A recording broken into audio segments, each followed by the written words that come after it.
want retribution. Oh yeah, we want retribution.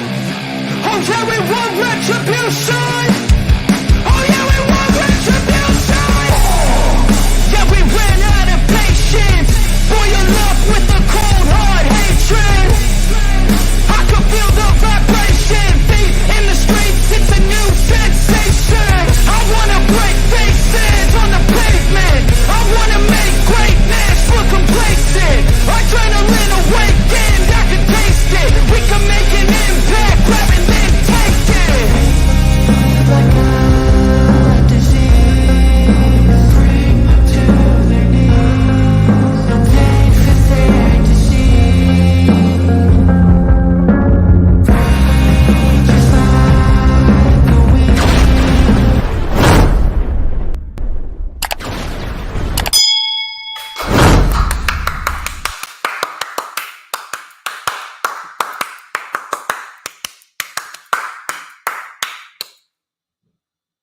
It's cloudy, raining, humid, and it looks like now we're really starting to get into the dog days of summer, as it is absolutely fucking dog shit outside as it pertains to the weather. Thanks a lot, New Jersey. I keep on telling you, if New Jersey didn't have me, it would have absolutely nothing going for it. But with that being said, I think it's very important that everyone here should know that it's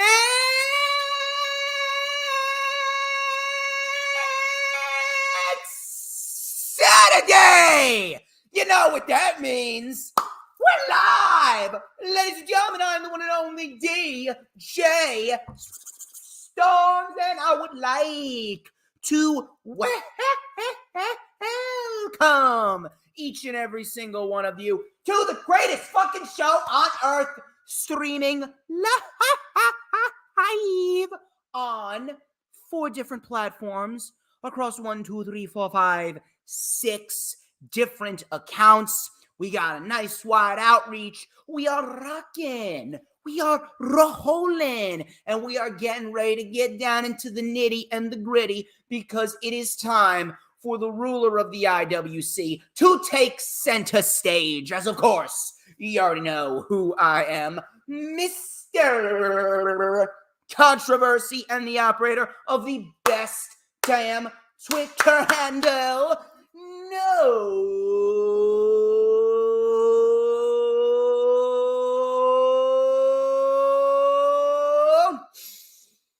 Oh,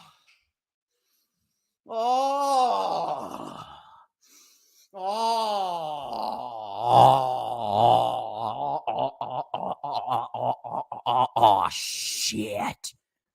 Do you smell that? Do you know what that is right there? I will tell you what that is. That right there is the smell of pure fucking excellence. Wait for it. Wait for it.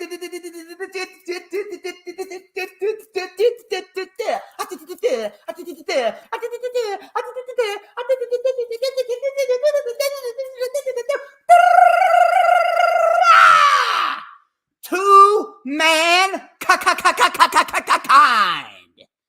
Woo! And this is the official Lightning Flash update for Saturday,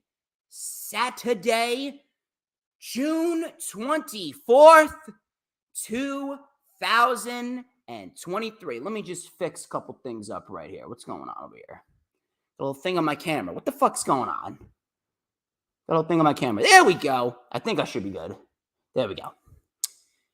Ladies and gents, I greatly appreciate each and every single one of you tuning into the stream once again. Thank you very much for spending your Saturdays with the devil himself. Thank you to Final Horse. Thank you to Dee, my number one mod, of course. Thank you to Sarah Hapka. We have a lot of good material to discuss here on the Lightning Flash update, including Saraya. She will be back on AEW television imminently. She was taking a little break for undisclosed reasons, It looks like she will be back in front of a live crowd sooner rather than later. On top of that, we also got a report being WWE's current plans for Money in the Bank, and they reportedly decided the winner over 3 weeks ago for both matches, both the men's and the women's, although that actually had a monkey wrench thrown into it with the announcement this past Monday. And sticking with Money in the Bank, LA Knight, the man who should win Money in the Bank, is reportedly not set to win Money in the Bank. I got a rant on that coming. I got a rant on Raw. I got a rant on SmackDown. AEW's side of things, AEW has been hot. NXT, no one gives a fuck about NXT, but I will praise the match that Seth Rollins and Braun Breaker had this past Tuesday, and it really showcased to everyone that Braun Breaker is going to be a major player on the main roster. We will get into all of that and so much more here on the Lightning Flash update, as we got one last stop before Forbidden Door tomorrow, and that is AEW Collision. Just a few thoughts on AEW Collision last week. AEW Collision last week, minus the fact that the TNT title keeps on hopping back and forth between person and person. That was a great show, an excellent first impression for Collision, and it looks like CM Punk and Samoa Joe is the program going forward, which I have absolutely zero issue with. Seems as though Samoa Joe is probably going to lose the Ring of Honor World Television Championship to Mark Briscoe at Death Before Dishonor, which will then free him up to go up against Phil Brooks, who's a fucking idiot, by the way. Personally, he is a fucking idiot because he actually believes that there is such a thing as LGBTQ plus youth. That's how fucking retarded he really is. There's no such thing. It's called parental grooming, and anyone that believes that, you really need to get your head examined. There's no such thing. I'm telling you, that fucking community, the majority of that community is nothing more than a bunch of pedophiles and groomers at the end of the day. That's fact. That's fact. If you don't like it, I mean, you can make like your mother and suck my dick. Anyway, we're not here to talk about CM Punk's idiotic comments and trying to support a community that is nothing more than a detriment to society. We are talking about professional wrestling as a whole. So Pepsi Phil can do whatever the fuck he wants personally, and I will call him an idiot personally. I think he's actually suing someone, I think. Well, what's his name? Fucking Billy Body, or from lockbetting.com or something like that. Now listen, lockbetting.com is a fucking idiot when it comes to being a pro wrestling fan. He does not deserve a fucking platform. He's a fucking retard when it comes to wrestling analytics. He don't know jack shit. However, I will say this. He's shitting on CM Punk for supporting child mutilation. And I got to say, Billy Batty, or whatever the fuck his name is, lockbetting.com, he's trying his fucking hardest to make me a fan of his. He's really trying his fucking damnedest to make me a fan of his. So you know what? I will give him a little bit of credit there. You're doing all right, lockbetting.com. You're doing all right. You're still a fucking retarded wrestling fan, but when it comes to politics and when it comes to being in the know here in America, you know what you're talking about. So I'll give you a little bit of credit. Well done. Sarah Hapka says that I am her spirit animal. I mean, if I'm not everyone's spirit animal, I don't know what the fuck people are choosing as their spirit animals. I am the only right choice for being a spirit animal because I am the most intelligent of spirit animal. Anyway, please make sure that you follow me on social media at HistoryMakerDJS. That is at HistoryMakerDJS, both on Twitter and Instagram. You can see it scrolling across the ticker at the bottom. Please make sure you go and check out those links in the description, as well as the link to my Facebook for collaborations and business inquiries. Please send me an email. My email is, of course, StormsTakeOver@gmail.com. Please like the official DJ Storms business page, and I may just send you an invite to join the official DJ Storms Posse group on Facebook. That is all those links are in the description, as well as the link to the rundown for Forbidden Door with my man Hula Grim. I was originally supposed to have Alicia Joyce on the show. She could not make it. She was unavailable. So Hula Grim, he decided to come on in. I put his ass to work, and I'll be putting his ass to work next month as well, because he will be coming on my show for the rewind for Ring of Honor Death Before Dishonor, which is in New Jersey. I will not be there because I will be in Austin, Texas for my cousin's bachelor party, and we turn it up DJ Storm style. I'm bringing DJ Storms to Texas, baby. Everything is bigger in Texas, and so is my, you know what, never mind. I'll stop there because I need to get into the wrestling analytical portion of the show. Please make sure that if you haven't already done so, you hit the like button, no matter where you're watching it from, whether it be on Facebook, whether it be on YouTube, whether it be on Twitch or Twitter. We are live on the Hardcore Sports Twitch, which is at the bottom right there, Hardcore Sports 1. We also have an Instagram at Hardcore Sports Network. We're live on the YouTube channel at Hardcore Sports Network. And then our Twitter is at Hardcore Sports _. We are looking to be the #1 brand in all of sports analytics. We are over 730 subscribers and counting. We are on the road to 1,000. So if you guys are looking for quality, top-tier sports analytics, whether it comes to football, baseball, basketball, hockey, pro wrestling, UFC, we are your guys. So come on over and please, please support Hardcore Sports. If you want to get away from whatever CM Punk is supporting, that fucking pedophilia supporter, CM Punk, and that fucking child mutilation supporter, Phil Brooks, get away from that and start supporting Hardcore Sports. Well, I'm MAGA over here. I'm MAGA over here. It's Trump 2024. We need to fucking save America all day, every day. Anyway, on top of that, please make sure if you're watching on my YouTube or the Hardcore Sports YouTube channel, please make sure that you hit the subscribe button, whether it be on my channel or the Hardcore Sports channel. It helps me out. It helps the brand out. It gets a lot of outreach. It is important that you show support to me and the Hardcore Sports brand. And of course, when you hit that subscribe button, you gotta hit that notifications bell with a huge coup de grace, because that way you're gonna know whenever I pop up on YouTube. I mean, because whenever I pop up on YouTube, oh, baby, it is the best time to be on YouTube, because it is the only time that you're going to get to see this. Oh my God, it's so glorious sideburn chin strap combo, and this beautiful teeth-L mustache right here. Give me 1 second. Earl's not here. Hoolagrim's not here. Dee, I'm going to need you to take over, and I'm going to need you to lead the charge here with me, because we are going to light it up right here with this beautifully crafted magical Ace Black comb, and we're going to light it up right here with a little and a dash of and a whole lot of because like a fresh chicken salad bagel. So succulent and freshly made, so scintillating. I am just so good. You already know the drill. Everybody wants a piece of the Stormsmeister. Dee, I want you to hit it for me. I want you to hit the I want you to do it, Dee. Say it with me, everybody. I want everyone in the chat to type it out with me. Type out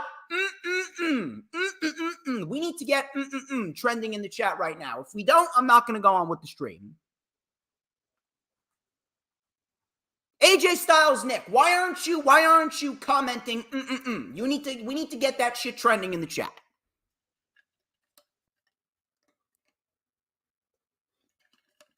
Here we go. Take a look. Dee knows. Look at that.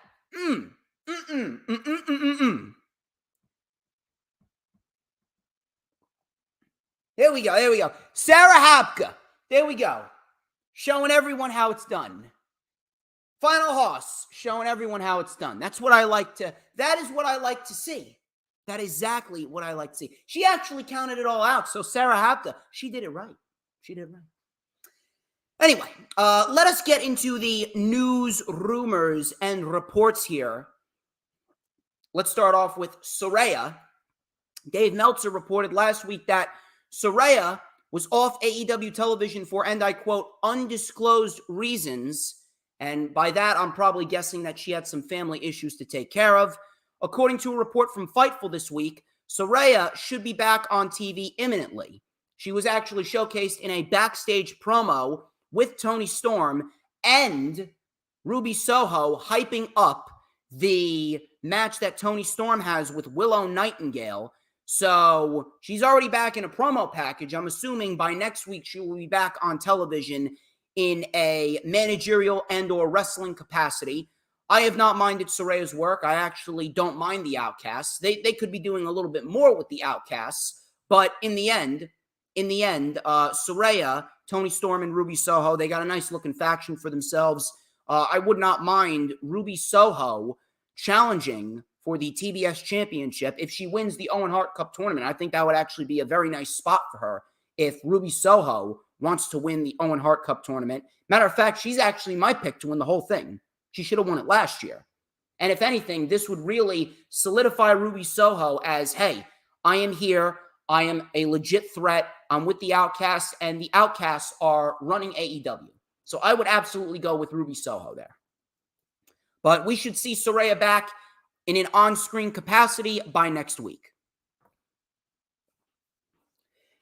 Meltzer, he was not too popular in the news today. He reported a lot of smear reports regarding CM Punk and how Phil Brooks is just a ticking time bomb backstage, and there's so much division among the AEW locker room. Meanwhile, multiple people called him out on that. Dave Meltzer also reported that Top Dollar is not very popular with some people in WWE. However, Fightful Select reached out to WWE management regarding this report by Dave Meltzer, and as it relates to Hit Row, nothing out of the ordinary is being said regarding Hit Row having heat or Top Dollar being unpopular. WWE higher-ups stated that there were no creative plans for them for a reason far opposite from them having heat. Hit Row and other returns were, and I quote, brought back to help provide depth and prevent the rematch-heavy shows, according to a source that is very much near creative. Now, I have a question here. You want to bring back talent that was unjustifiably fired, fine. But if you're bringing them back to simply provide depth and you don't have any creative plans for them, why the fuck did you even bring them back to begin with? I'm looking at multiple individuals. Candice LeRae, Dexter Lumis, Bronson Reed, Hit Row, the OC, Karrion Kross. All these fucking people have been directionless for the better part of 7 to 8 months now. Completely fucking directionless. If you want to provide depth to the roster, fine. But if you're going to provide depth to the roster, you better have fucking creative plans for said individuals. You can't just bring said individuals back to just be bodies on the roster to help prevent a rematch-heavy show. That right there is lazy. And it pretty much goes hand in hand with what I've been saying. WWE is a lazy company. What fucking sense does it make to bring back individuals if you're not going to develop creative plans for them? Hit Row, Kross, Lumis. Some people may even throw in Gargano in there. Imperium, Ludwig Kaiser, and Giovanni Vinci. No member of Imperium minus Gunther has been pushed or has been booked with a sense of direction. Hit Row and the OC, no direction. No direction whatsoever. They brought up Legado del Fantasma, Zelina Vega, no direction. No direction whatsoever. LA Knight, he could end up winning Money in the Bank. He's set to be in line for a big push, but for the most part, LA Knight has had no direction. Why fucking bring these individuals back if you have no direction for them? If that's the case, don't even bother bringing them back. You have how many creative writers on this show, and you cannot find a creative direction for any of these individuals that I just named. If you don't have creative direction for them, don't even bring them back to begin with. Probably one of the dumbest things I think I've ever heard. You should be creative enough with the roster that you have, even if you don't have all these individuals. You should be creative enough to book a show that is not rematch heavy and actually has intriguing storylines and everyone has a sense of direction on the show. How is it that you have no direction for anyone anyone but the Bloodline. The Bloodline is the only storyline on WWE TV right now with any fucking sense of direction. We actually know where they're going. We know where they might be headed. We know where Jimmy and Jay fall. We know where Solo's going to fall in due time. Everyone else is just there. Why is it that everyone... What are they doing with Grayson Waller? What are they fucking doing with Waller?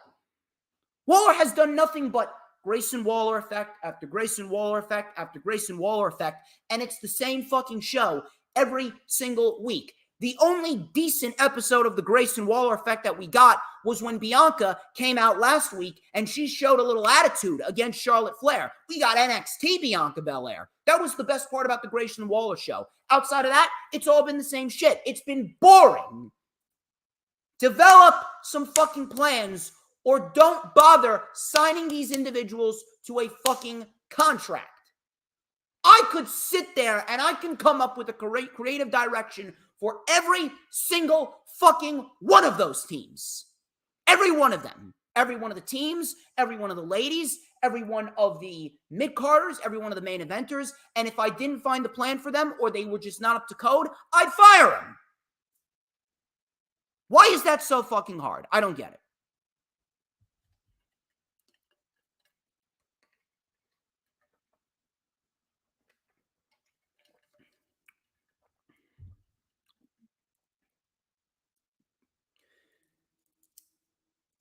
We got a report from Ringside News regarding Money in the Bank, which is bullshit, by the way. Actually, you know what? I don't think it's bullshit. I think this was the plan, and they had proper plans and proper visions in place before what happened last Monday. Ringside News reached out to inquire about WWE's current plan for Money in the Bank and the briefcase winners. Ringside News was told that the decision was made about both winners over 3 weeks ago. Now, I believe that. I believe that Triple H had a vision in place. I believe that Triple H had a vision in place and Triple H had every fucking intention of booking the winners as we see them. I truthfully believe that. However, that was all thrown into disarray. That was all thrown into disarray after what happened this past Monday. And we will talk about that. We are going to talk about that. We are going to talk about that and the reported plan going around with LA Knight. Moving on here, we actually have a positive report here. On Wrestling Observer Newsletter, Dave Meltzer actually gave us an update on the ticket sales for AEW All In Wembley Stadium. They are currently at 66,500, which is very, very good. They're moving slow, but it's still gaining ticket sales. I'm assuming that there will be more ticket sales to be boosted up after they start announcing some major matches for the show and as we get closer and closer to the show. But I know for a fact they're going to peak 70. They're going to hit 80. If they don't hit 80, I'd be shocked. There's going to be a lot of people that are going to be willing to go out of their way to travel to Wembley Stadium, whether you live in America or whether you live in the United Kingdom. It's going to be big. No matter what anyone wants to say, AEW and All In, it is going to be fucking historic. 66,000 plus and counting. It is a WrestleMania type crowd. When was the last time we had a WrestleMania type crowd for a wrestling promotion that came out of North America that became pretty much as big as WWE?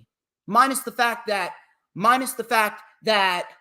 WWE's been around since, what, the 1950s, 1960s. AEW and All In, this is going to be historic one way or another, no matter how you fucking look at it.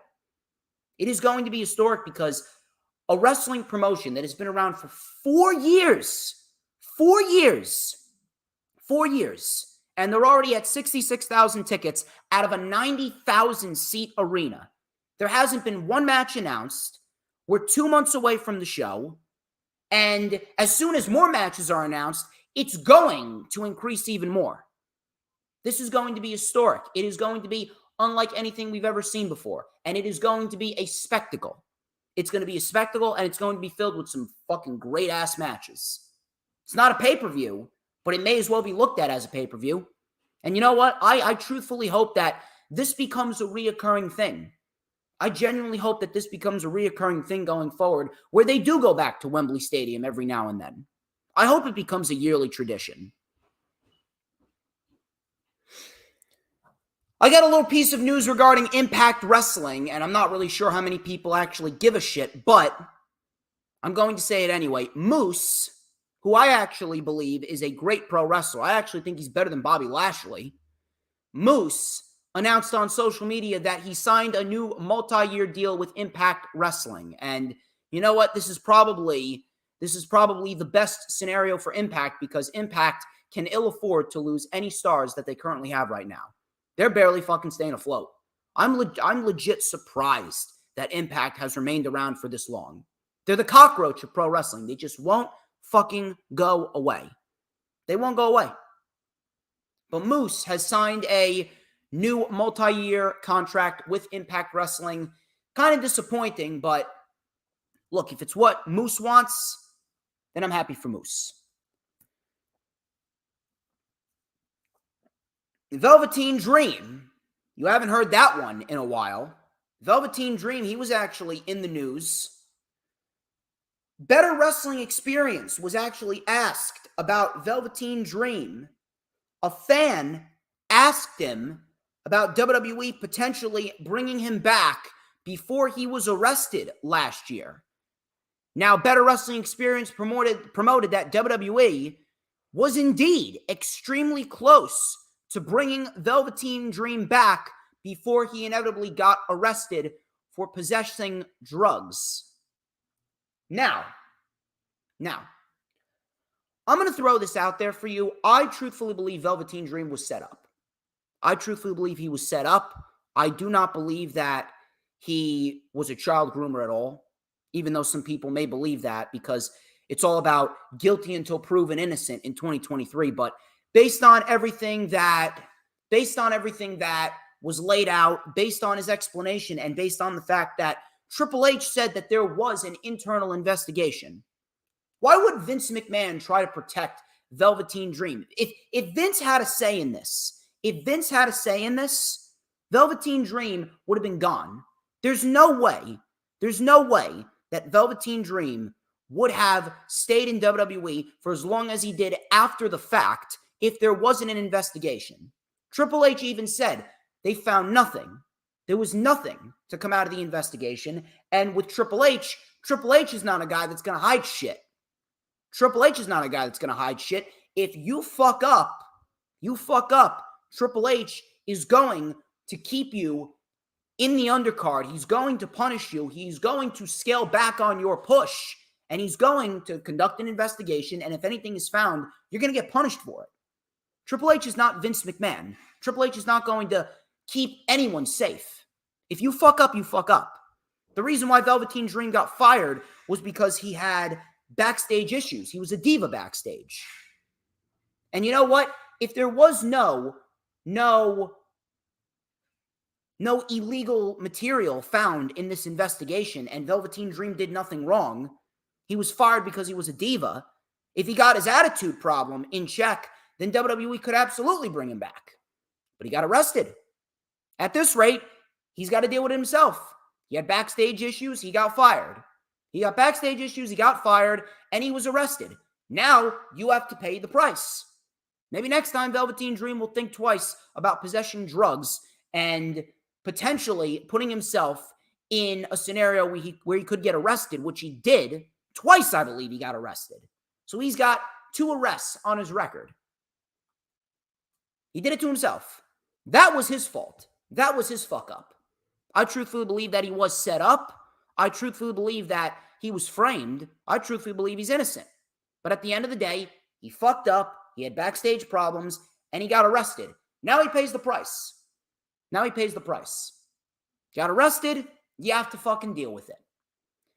But even so, I don't think WWE would have kept Velveteen Dream around for very long. I don't think they would have kept him around for very long because that stink, even though I believe he's innocent and he was set up, that stink from what happened with the speaking out movement, that whole stink's going to follow him around for the rest of his life, no matter where he goes. And it's a sad scenario. I've talked about it with multiple people that I know. Everyone that I talk to believes that he was set up. Maybe a lot of people believe that he was set up. Some people just don't want to admit it. They want to go along with the crowd because they don't want to get canceled. Either way, he was arrested. He fucked up. Now he's got to pay the price.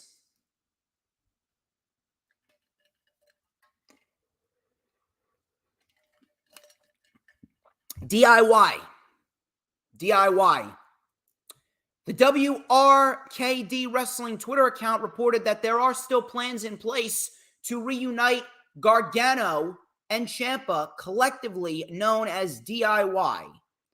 The account tweeted, and I quote, "While Johnny Gargano was noticeably absent from Raw, fans saw the return of Ciampa. As we've reported in the past, there are still plans in the works to reform DIY. Now we can now add current plans for this, leading to a feud with Owens/Zayn over the tag titles." End quote. Now that is something that I can get behind. I don't know when, and to be quite honest with you, with Vince McMahon now changing the script for Raw and SmackDown left and right, I'm actually a little bit hesitant on this. But I mean, DIY versus Kevin Owens and Sami Zayn for the tag team titles, that's self-explanatory. You can fucking take all of my money. You can take all my money, no complaints. I will not say a single fucking word. Give it to me. DIY versus Owens and Zayn for the tag team titles. Ever since Owens and Zayn won the tag team titles, they have been workhorse champions. They've been the tag team of the year. Now, there were reports of Indus Sher getting a big push. But I mean, if there's still plans for DIY to reunite and take on Owens and Zayn for the tag team titles, that is a perfect fucking program that you can get into going into the fall. That program would actually make WWE TV interesting going into the fall. That is a must. That is an absolute must. After everything that we've seen from Gargano and Ciampa when they were in DIY, and the fact that they put on one of the best tag team matches of all time with FTR, aka The Revival, back at NXT TakeOver Toronto in 2016, you put them against Owens and Zayn, it's going to be magic. That's the one match that can rival the Usos versus Owens and Zayn from WrestleMania Night 1 this year. So whenever DIY reunites, give me that match with Kevin Owens and Sami Zayn ASAP.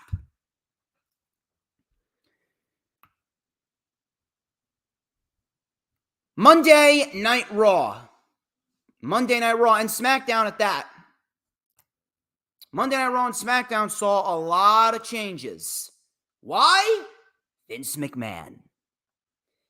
Dave Meltzer reported that multiple changes were made to Raw because of Vince McMahon.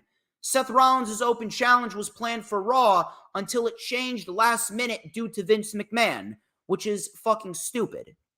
Now, granted, I actually prefer the open to Raw that we got this past Monday. I actually like the fact that Finn Balor is showing some fucking teeth. But I mean, if you're going to book a fucking open challenge, then I would expect you to fucking follow through. I fucking hate the fact when WWE just throws it out there and books a match and then completely switches it around on us. I fucking hate that shit. I really do. Vince McMahon was said to want to give Finn Balor a little bit more steam going into Money in the Bank, which is why the open challenge was nixed and Rollins was attacked. According to creative staff, this segment was better than the original one. I didn't mind Finn Balor attacking Seth Rollins because they are on a collision course for Money in the Bank, and they're trying to make it as believable as possible to think that Finn Balor is going to end up walking away with the World Heavyweight title, even though he's not. Now, as far as SmackDown goes, SmackDown being changed, I don't fucking understand the reason why SmackDown needed to change. There were two matches on SmackDown that didn't even take place.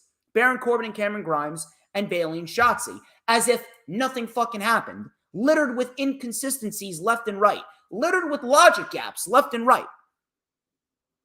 This is the problem This is the problem with Vince McMahon. And then there's people that want to go out online and complain that people like me are complaining, podcasters and analysts, both bigger and smaller than me, complaining that Vince McMahon is ruining Raw and SmackDown and saying, oh, you're living in fear because of Vince McMahon. You got Vince McMahon on the mind. It is all nothing but Vince hysteria. Vince hysteria. That's all I hear. I'm sorry. Did you fucking watch the shows that we've had? If you like the shows, great. But I just want to let you know that you are supporting horseshit. These shows have been the biggest crock of horseshit that we have seen coming out of WrestleMania. This is reminding me of 2016, 2017, 2018 Raw. Those Raws were fucking terrible. Absolutely fun. This is reminding me of Raws that were this bad during the fucking pandemic era. I actually enjoyed those shows more because at least we had Sasha and Bayley and Drew McIntyre and the Tribal Chief Roman Reigns. He was just coming into the fold. At least we had those acts. I don't know what the fuck you're watching, but Vince McMahon is fucking destroying the WWE product once again from the inside. And if you don't see that, you need to have your fucking head examined. It is unfucking believable. It is absolutely unbelievable that I have to sit here. And I need to fucking complain. And I need to educate people on a topic that they should already be well educated in. Raw had fucking 3 highlights on the show. The Open, Ciampa returning, and Matt Riddle and Ludwig Kaiser. SmackDown, I didn't give a fuck about SmackDown minus the main event. And even then, Sheamus is walking around completely fucking directionless. How exactly do you not have anything for Sheamus? You didn't have anything for Drew. You don't have anything for Sheamus. It's unreal. It's unbelievable. Unfucking believable. This is the problem. Triple H has set plans. Triple H has a set vision. If Vince McMahon is not okay with it, which he isn't okay with at all. He's not okay with any of it. He's not okay with any of it at all. He just allows Triple H to carry through some things. He allows Triple H to carry through some things because he can't make it all too obvious. Now, to me, because I'm the smartest fucking man alive, to me, it's obvious. To other people, to the general wrestling fan, now the general wrestling fan is a fucking retard, to the general wrestling fan, they got their head in the fucking clouds. They don't know what 2 + 2 equals. They're fucking out of their minds. So they don't know that Vince McMahon's in charge. They're probably still thinking, well, you got too much Vince McMahon hysteria. You got too much fear of Vince McMahon. Triple H is in charge. Look, we got Tommaso Ciampa returning. That's all I hear. All I hear from these mentally inept idiots. That's all I hear. Look at how great Finn Balor's looking against Seth freaking Rollins.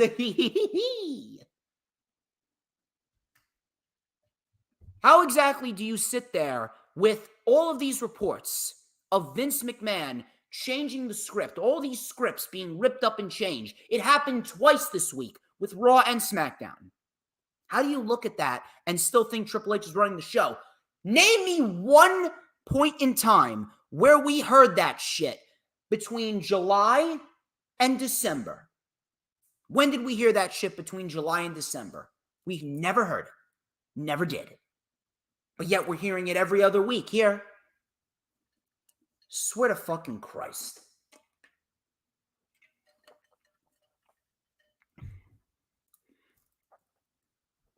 Don't even get me started on LA Knight. Better Wrestling Experience gave a fan who asked about LA Knight winning Money in the Bank an update. On the future plans, according to the WWE Insider, he reported that LA Knight was actually not the winner. But due to his popularity, WWE had to change a bit of the match's planning. Now, I'm not sure how exactly LA Knight wasn't the winner from the jump. Matter of fact, he probably wasn't the winner for Vince, but he was the winner for Triple H. The Wrestling Insider tweeted, and I quote, Everyone knows how over he is. It's a jackpot gem for management. So over, they had to introduce a different option that will balance this out. He's talking about Logan Paul. He was always a contender, but never a solid winner. So brace yourselves. Let's start from square one here. I don't know how anyone looks at this field of competitors and thinks to themselves, yeah, LA Knight's not a solid winner. Solid winner. Not a solid winner is LA Knight. Motherfucker, you take a complete look at this field up and down, and LA Knight is the only winner. The only other individual that should have been winning Money in the Bank besides LA Knight should have been Cody Rhodes. But WWE doesn't want to do that. No, we need to get a fucking bull rope match. We need to get a fucking dog collar match. We need to get a stick 50 balloons up your ass match with Brock Lesnar. We need to get a shove my dick up your mother's ass match with Brock Lesnar and Cody Rhodes at SummerSlam. Some stipulation we've never seen before. We need to get a fucking hog pen match between Cody Rhodes and Brock Lesnar at SummerSlam. Yeah, we need a third match between Cody Rhodes and Brock Lesnar. We need Cody Rhodes and Brock Lesnar, part number 3 at SummerSlam. Cody and Money in the Bank? Oh, no, absolutely not. No. We need to have Roman Reigns break Hulk Hogan's record, and he's going to break Bruno's record, and he's going to break every record throughout history. Cody Rhodes and Brock Lesnar, part 3. It's such good shit. It is such good shit. I'm pitching a tent in my pants. Exactly what Vince McMahon is thinking to himself. Exactly what Vince is thinking to himself. Then you got fucking Roman Reigns, who hasn't defended the title since WrestleMania. People are complaining. Yeah, I said that Cody Rhodes should have won at WrestleMania, and we could have easily have gotten a match with Cody Rhodes and Sheamus, Cody Rhodes and Cross, Cody Rhodes and whoever. I'm fucking coughing so much because I'm doing Vince McMahon's fucking voice.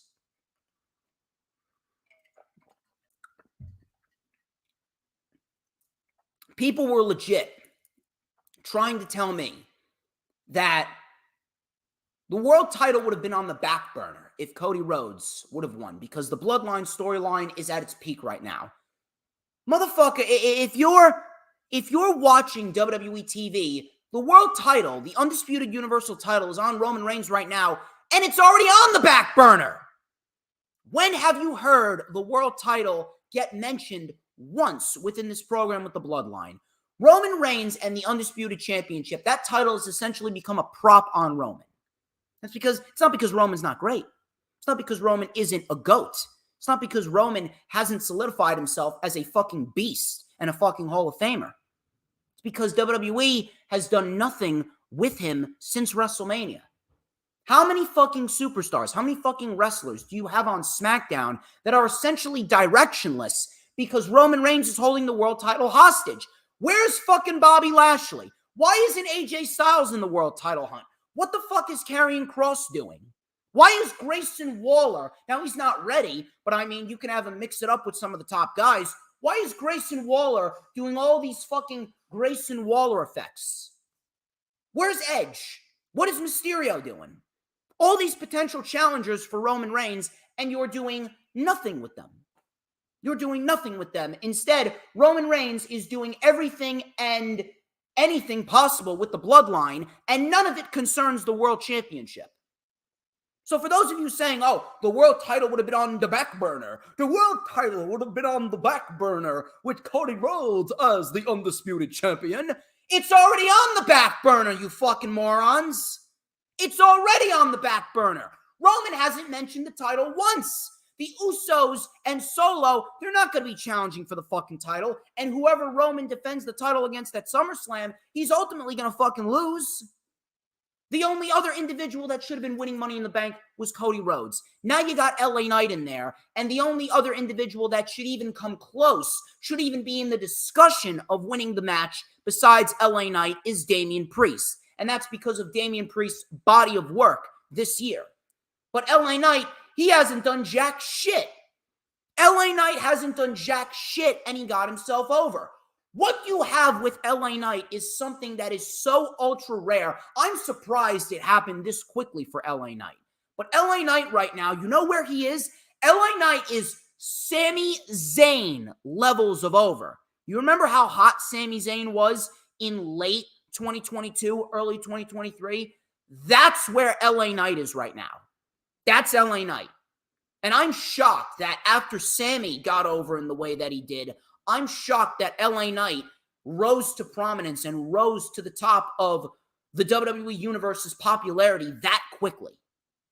He hasn't done anything. He hasn't had any breakout performances. He hasn't had any crazy fucking matches. He hasn't really had any moments. He wasn't even on WrestleMania, but he's the most over act on television right now. He has reached Sami Zayn levels of popularity.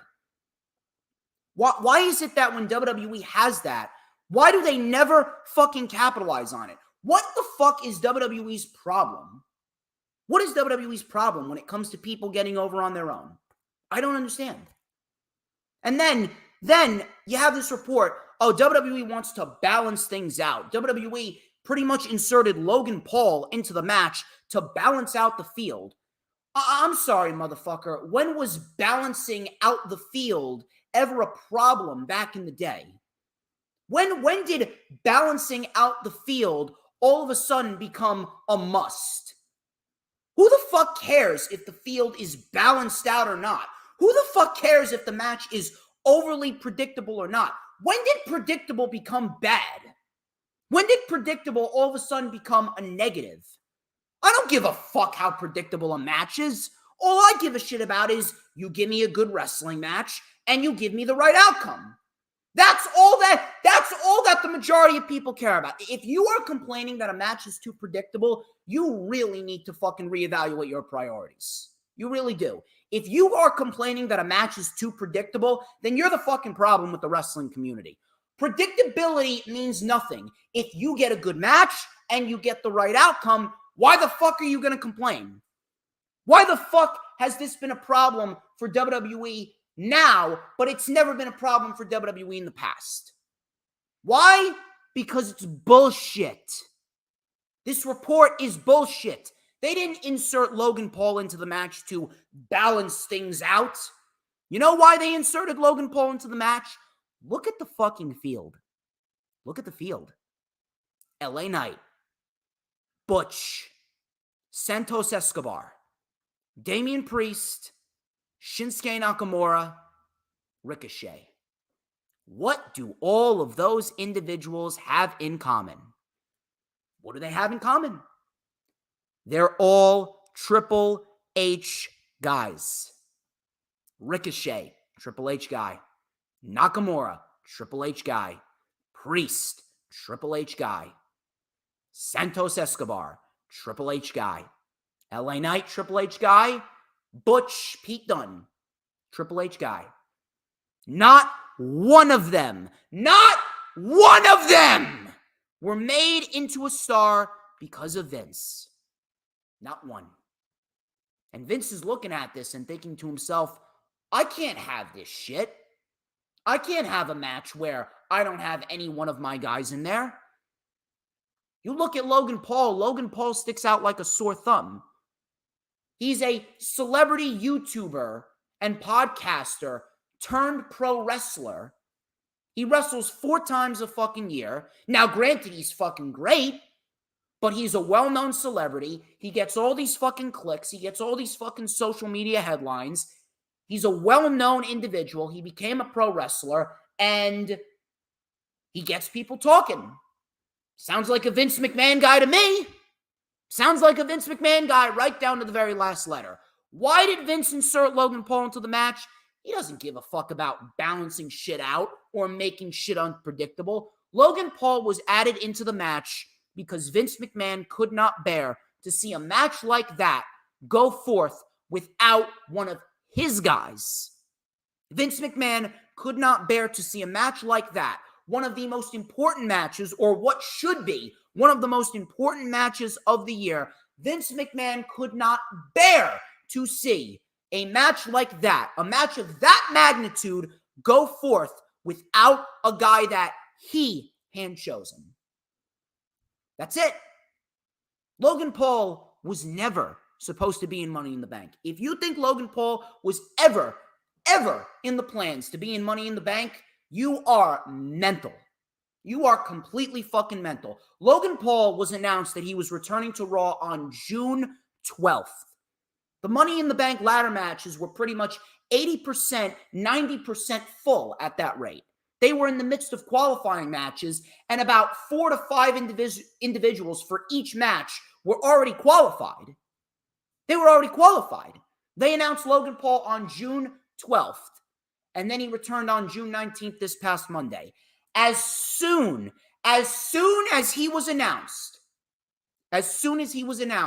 to return, when they made the announcement on June 12th that he was returning, that's when the plan was put into place. Logan Paul was planned to be put in Money in the Bank the week of. This was a plan that came out of thin air because Vince looked at the match and he said to himself, I will not allow this match to go forth with individuals that I didn't create. I brought in Logan Paul. I signed Logan Paul. So you know what? I'm putting Logan Paul in the match because he is a guy that I approve of. Am I in the ballpark? Motherfucker, I just hit a grand slam. All hits, no misses. DJ, all hits, no misses, Storms. I'm gonna have to start making that. I gotta get a new t-shirt. All hits, no misses, DJ Storms. I just made myself a fucking thousands of dollars in t-shirt sales right there. Every single one of you better buy one of those fucking shirts.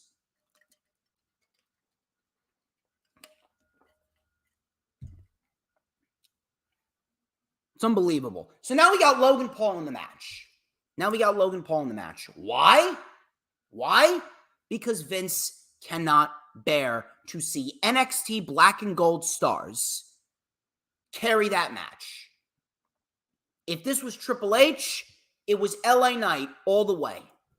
Now with Vince adding Logan Paul into the match, if he added Logan Paul into the match, what the fuck do you think's going to happen? You think that Triple H is going to be okay with Logan Paul just being in the match? You think he's going to pick Logan Paul over LA Knight? You really think he's going to pick Logan Paul over LA Knight? Man, you got another thing coming. Logan Paul was put in the Money in the Bank ladder match because Vince McMahon could not bear to see Triple H guys carry that match on their own. So he appointed one of his handpicked soldiers in there because Logan Paul is a Vince McMahon guy right down to the very last letter. LA Knight would be winning this match hands down if Triple H was booking the show solely, but he's not. Logan Paul, for all intents and purposes, Logan Paul could end up walking out with the Money in the Bank briefcase. But I'm telling you right now, if LA Knight does not win Money in the Bank, this company deserves to have the fans in London riot in the streets. We should have people going to fucking Money in the Bank headquarters or WWE headquarters, burning WWE headquarters to the fucking ground. This company deserves to go down in a bowl of flames if LA Knight does not win Money in the Bank. It would be the second biggest creative fuck up all year for the company. Imagine that. Imagine that. Can you imagine if WWE has a year, within 3 months, might I add, 3 months, WWE would have the biggest creative fuck up and the second biggest creative fuck up in wrestling all year. Cody Rhodes didn't win at WrestleMania, and LA Knight didn't win Money in the Bank. You're really going to pass up on LA Knight after you passed up on Cody Rhodes at WrestleMania, and you fucking spit in the fans' face. What? Can you imagine if they lose Drew McIntyre? Imagine that. Imagine if Cody didn't win at WrestleMania, LA Knight didn't win Money in the Bank, and they don't re-sign Drew McIntyre. Can you imagine that they don't re-sign? Holy shit, that's a 1, 2, 3 knockout blow right there for WWE. That would probably be the most detrimental thing to WWE. One after the other after the other. Can you imagine that? Now you're wondering why Drew McIntyre did not want to come back. Now you wonder why he's not happy with his creative direction. WWE can't even get it right for the stars that they have now. LA Knight must win Money in the Bank. If he doesn't, this company deserves to fucking fail. I genuinely hope this company is dragged under. Vince doesn't give a shit. He doesn't care about the fans. Vince never cared. Vince wants what he wants, and if we want it, he says, fuck you. I'm telling you, I want every single wrestling company to succeed. All I want is, as a wrestling fan, I just want good wrestling. I just want everyone to be happy. I want a company to go out there, put out the best possible product. I want good pro wrestling, and I want every show across the board. I want Raw to succeed. I want NXT to succeed. I want Dynamite to succeed. I want Rampage to succeed. I want SmackDown to succeed. I want Ring of Honor to succeed. I want New Japan to succeed. I want Collision to succeed. But the more and more I read reports like this, the more and more we go on into the years, WWE is giving us every fucking reason in the book as to why we should be rooting for them to fail. It is very, very hard to sit here and support WWE. I'm almost having trouble doing it. I don't even want to talk about WWE anymore.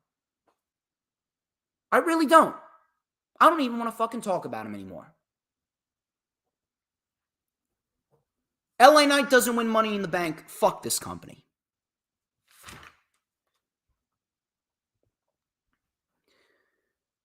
Those are your news, rumors, and reports. So we got ourselves a lot of weekly show material to get into. I greatly appreciate every single one of you. Thank you to Lisa. Thank you to Hula Grim. Thank you to Sarah Hapka. Thank you to Dee Dee. You guys have been great from the jump. You guys have been awesome from the jump. And we got plenty more material to come to you guys. Let's talk about Raw. Raw was trash. Absolute trash. Did not give a single fucking shit. The best part about this show was the opening segment, the first 20 minutes, and Matt Riddle and Ludwig Kaiser. Outside of that, couldn't give a shit. Seth Rollins kicked off the show. The crowd was singing his theme song. Finn Balor, out of nowhere, attacked Seth Rollins at the start. Finn leapt off the top of the steps with a coup de grace. He then went back to Rollins and gave him a coup de grace off the announce table, and then a third coup de grace off the steps, and Balor walked away looking like he just pulled a fucking Tasmanian devil maneuver and just fucking destroyed everything in his path. So Balor went Tasmanian devil on Seth Rollins and absolutely fucking destroyed him, and I was enjoying the fuck out of that. I enjoyed the fuck out of that. That was probably one of the best things about the show. That was probably the second best thing about the show overall. Second best thing about the show. Balor destroying Rollins. Miz was out in the ring, and he wanted to talk about his problems. He wanted to talk about the open challenge not happening, how he was going to become the World Heavyweight Champion. Listen, Mike, I haven't minded you. Mike, you haven't been bad in recent weeks. You haven't been terrible in recent weeks, but you were not going to become the World Heavyweight Champion. He goes, I'm a god in this hellhole. I'm going to issue my own open challenge, and you'll see what a winner looks like amongst a crowd of losers. All of a sudden, Tommaso Ciampa came out with his old NXT music, No One Will Survive. Ciampa punched out Miz, and we get a little match here with Ciampa and The Miz. Ciampa looked great. Ciampa looked fucking great. He was coming in with clotheslines. He was coming in with jumping lariats. Miz got a little bit of offense. Miz got a boot and a corner clothesline. Miz then leapt off the top rope. Ciampa caught him with a punt knee strike. Miz sold this knee beautifully. Miz sold this knee as if his soul left his body. So that was a great sell by The Miz. Miz's soul left his body on the knee. And then Ciampa delivered the fairy tale ending, and he won the match 1-2-3. Ciampa wins. We didn't see Johnny Gargano, which I really don't know why. That was probably a Vince McMahon call. Oh, you're going to see little old Johnny Midget out there in front of the crowd. Not on my watch. Pow.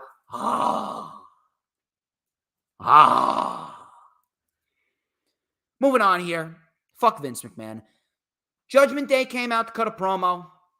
Finn was pacing like a caged animal. He said, "You'll be singing Rollins' theme song at his funeral." Rhea then said to show respect for mommy. Priest said he will win Money in the Bank. And then she said, "My Dom will beat Cody Rhodes." The crowd then booed Dominic. Dom then issued a 6-man tag team match for him and the Judgment Day versus Cody Rhodes and Cody's 2 partners of his choosing. Kevin Owens and Sami Zayn, they were in the back. They were being interviewed by Byron Saxton, and Sami Zayn told Kevin Owens that he has an anger problem. He's a rageaholic. I don't know why. I don't know why we're getting this. Look, this shit with Kevin Owens and this fucking rageaholic shit, that was funny the first couple times. It's not funny anymore. It was funny the first couple times that they did it towards the end of April, beginning of May. Now it's starting to get annoying. Now it's just repetitive. Now it's boring. Why is it that Kevin Owens is pretty much one fucking segment away from having a fucking therapist sit down with Dr. Shelby? I swear to God, we see that shit. If you still tell me that Triple H is in charge, you need to get the fuck out of the wrestling community.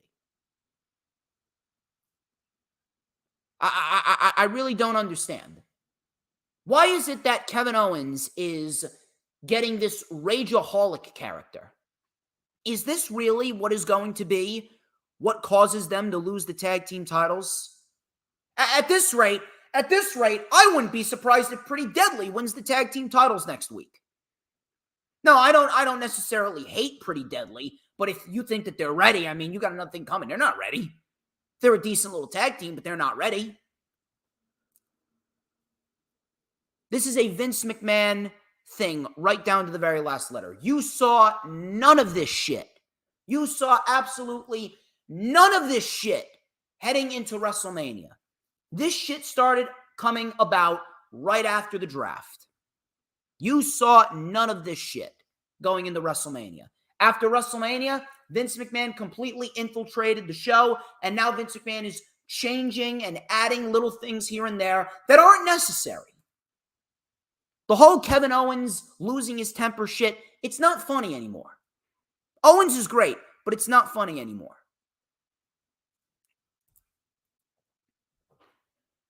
Sonya Deville and Chelsea Green, they took on Katana Chance and Caden Carter. I am a huge advocate for Katana Chance and Caden Carter. They won with the 450 neckbreaker combination, which they call the after party, and that was pretty much that. Cody Rhodes was interviewed by Kathy Kelly. Cody praised the Judgment Day, and he accepted Dominic Mysterio's challenge, and that was it. Cedric Alexander and Shelton Benjamin, they were absolutely destroyed by Indus Sher on Juneteenth, by the way. Not that I give a shit. I mean, Juneteenth is a fucking stupid-ass holiday. It's rooted in race baiting. It was only made into a holiday because a fucking drug-abusing criminal was glorified by the masses back in 2020. Let's be real here. All this shit, it just creates more division among America. It really does. Sick of that shit. But Cedric and Shelton, they deserve better than that. They deserve better than that. I'm telling you right now, if you are going to push Indus Sher to the tag team titles at their Indian show in September, you are going to be in for a very, very, very rude awakening. You will be in for a very rude awakening. Pushing these two to the tag team titles in September, that is going to be, I don't want to say it's going to be as bad as being Jinder Mahal WWE champion bad, but it would be bad. They're not ready. These two men need at least another 1.5, 2 years on the main roster. You need to invest in Indus Sher. You need to invest long-term, and that's not something that WWE does. You need to stop putting them in fucking 2-minute matches. You need to give us legit storylines with Indus Sher, because this shit ain't working. This shit ain't working. They got a great look. They got a lot of potential. But potential and actually living up to it, that's a completely different story. You're going to have to invest in him sooner rather than later. I'll give you one guess where Cedric and Shelton are going to be going next Saturday. Because next Saturday are the rumored budget cuts. They're gone. Logan Paul was on top of a ladder. He was looking at a lot of kids in Cleveland with untapped potential. The best in the world came from Cleveland, but I went to Hollywood and I walked outside. It smelled like industrial steel, and the Browns over here still suck. Mark my words. Today is the day that Clevelanders are done losing. I called the executives, and I will be competing in the Money in the Bank ladder match in London. And we are going crazy after I win. I don't like it. Why is Logan Paul all of a sudden getting into the Money in the Bank ladder match? Why? Because he called the executives Vince McMahon right down to the very last letter. It is a fucking joke. It's a joke. Watch Logan Paul win Money in the Bank. Watch them win Money in the Bank. Watch Logan Paul swoop on in when I guarantee you, Logan Paul is going to punch down LA Knight last. Logan Paul is going to punch LA Knight last off the ladder to win Money in the Bank. Just watch. So Ricochet came out and he said, I know everyone knows the only reason that you are in this is because Ricochet made Logan Paul go viral at the Royal Rumble. Ricochet is going to walk out of London. Nakamura then came out and he promised that the King of Strong Style will win Money in the Bank. LA Knight came out and the crowd fucking exploded. For LA Knight. LA Knight said, Ricochet and Nakamura are about as useless as basketball cleats. Paul, I got a map for you, and if you follow it, you'll find the direction where you can stick each and every single one of those bottles of Prime, because that briefcase has my name on it, with everybody saying L.A. Knight. Yeah. Escobar came out, Butch then came out, and we got a big-ass brawl, which ended with Logan Paul hitting a tope con hero onto Ricochet and Escobar and standing tall in the end. Sarah Habka, there is no one is as bad as Charlotte Flair. At least Logan Paul puts people over. He put over Roman Reigns and he put over Seth Rollins. At least Logan Paul puts people over. Charlotte, I can't remember the last time she put anybody over. Matt Riddle versus Ludwig Kaiser. This was a very good match. Finally, something after the first 20 minutes, something that we can invest our time in. This was great. Ludwig Kaiser, very underrated pro wrestler. Riddle with the PK. Ludwig took advantage, hit a necklock suplex to Riddle. Coming back from commercial, Riddle with an avalanche fisherman suplex on both men. Both men traded strikes. We had a Broton by Kaiser, but he got the knees up. Floating bro by Riddle. Fisherman Buster in the ring for a 2. Riddle with the final flash. Kaiser with a beautiful rolling senton. Riddle kicked out. We had a neck lock suplex by Kaiser. Suplex by Riddle. Bro Derek and Matt Riddle wins. So it looks like Matt Riddle and Gunther will be on the Money in the Bank card. And I got absolutely no issue with that. It seems all but confirmed. And Matt Riddle and Gunther, you give these two men time, they're going to steal the fucking show. Money in the Bank's looking all right. Alpha Academy. Chad Gable and Otis with Maxine Dupree. A thank you. Shoes, please. They took on the Viking Raiders we actually had a scenario in this where Otis actually pounced Ivar. Yes, Ivar got pounced by Otis. Unreal. So we had a spin kick by Ivar. Otis was isolated. Otis suplexed Ivar, tagged in Gable. Gable with a rolling neck breaker on Eric. Exploder suplex. Gable with a thank you, and the crowd did it with him. I'm actually very happy that they're baby faces. Nobody wants to boo the Alpha Academy. Gable with a moonsault to the floor. Back in the ring. Diving headbutt for a 2. Maxine Dupree then suplexed Valhalla, which I really don't know why they're continuing to hype up a match between the two managers here. Eric then with a death row, which is a full Nelson into a backstabber with the knee, and Eric beats the Alpha Academy.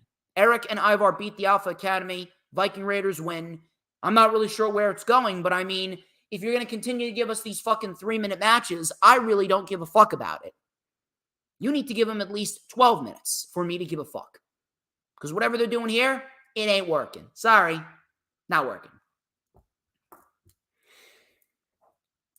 Rhea Ripley and Natalya. Match didn't even begin. Rhea Ripley just destroyed Natalya, just absolutely trashed her. And Natalya wants a redemption story.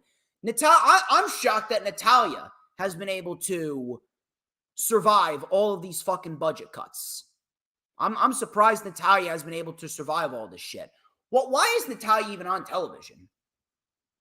Who cares? Rhea Ripley just trashed Natalya exactly how it should be. And more, Rhea Ripley is she's just wasting away at this rate. She really is. She's wasting away. Rhea Ripley right now has had no memorable moments as champion. The only reason why Rhea Ripley is still credible as champion is because she's Rhea Ripley. That's it. Raquel Rodriguez and Trish Stratus. This was a Money in the Bank qualifying match. Trish with a tornado DDT and a Hurricane Rana into the buckle. Raquel mounted a comeback with a nasty lariat and a fallaway slam. Stratus then sent Raquel into the buckle. We had Zoe Stark trying to get involved before Becky came out and attacked Zoe Stark. And Becky, like a fucking idiot, punched Trish Stratus, and the referee called for a disqualification as Trish Stratus qualified for Money in the Bank in an absolute fucking embarrassing match. Becky made herself look like a complete fucking moron. And now we got to handle with Trish Stratus in the fucking Money in the Bank ladder match. I don't give a fuck. I don't give a fuck. I don't give a fuck what Trish Stratus does. I don't give a fuck how they present Trish Stratus. Trish Stratus is fucking terrible. And the fact that she has been around in WWE for the last 4 months and they're legit making her a full-time competitor in this era, I don't know what the fuck they're doing. Is Trish really that desperate? Does she need the money? How is this helping? How is this helping the division? This is legit the only storyline that we got going on in the women's division. The only storyline is a program with Becky and Trish Stratus, and it's absolute shit. Absolute fucking disastrous. Just give me Lita coming back and give me a tag team match and then call it a day. Or better yet, just give me Zoe Stark and Becky Lynch and then just end the feud. Fucking terrible. Braun Breaker. Braun Breaker cut a promo in the back. He cut the promo about Seth Rollins. Braun Breaker, he's fucking great. Braun Breaker's awesome. Nakamura. Shinsuke Nakamura took on Bronson Reed. Nakamura, he lost because of the tsunami splash. I don't want to say it was bad. It was a fine little match, but I mean, we're getting this shit every week. It's the same shit every week. Nakamura, Ricochet. Ricochet, Reed. Nakamura, Reed. One after the other, after the other, after the other. It's the same shit. It's the same fucking shit. It's boring. It's overdone. Where is this leading to? Why exactly are all three of these individuals feuding when Reed isn't even in the Money in the Bank ladder match? It's fucking boring. No one gives a fuck. And that's fucking terrible. That is fucking pathetic. I don't give a fuck about a program with Ricochet, Nakamura, and Bronson Reed. Meanwhile, that is a pay-per-view worthy match on any given day of the week, and I haven't given one single fuck about anything that they've done. Not one. I don't care. Why don't I care? Because WWE doesn't care.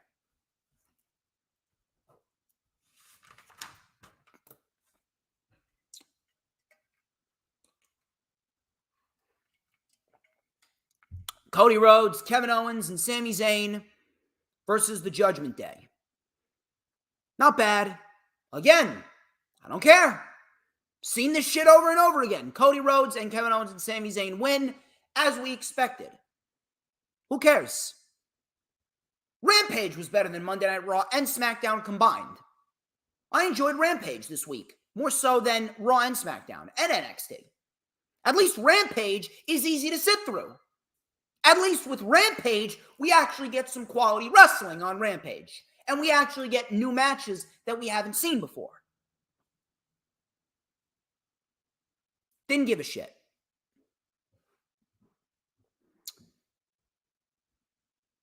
I will talk about one thing. This was actually probably the best thing in WWE all week right here. And it happened on NXT. The show that no one gives a shit about. They had Seth Rollins on the show, and they still couldn't break an 800. Dynamite and Collision did better than NXT on a Saturday. On a Saturday.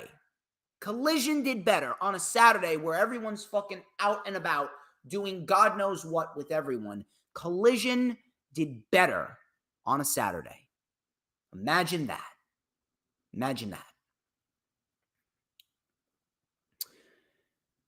NXT Gold Rush, week 1. I watched the show, but I took notes about one thing and one thing only.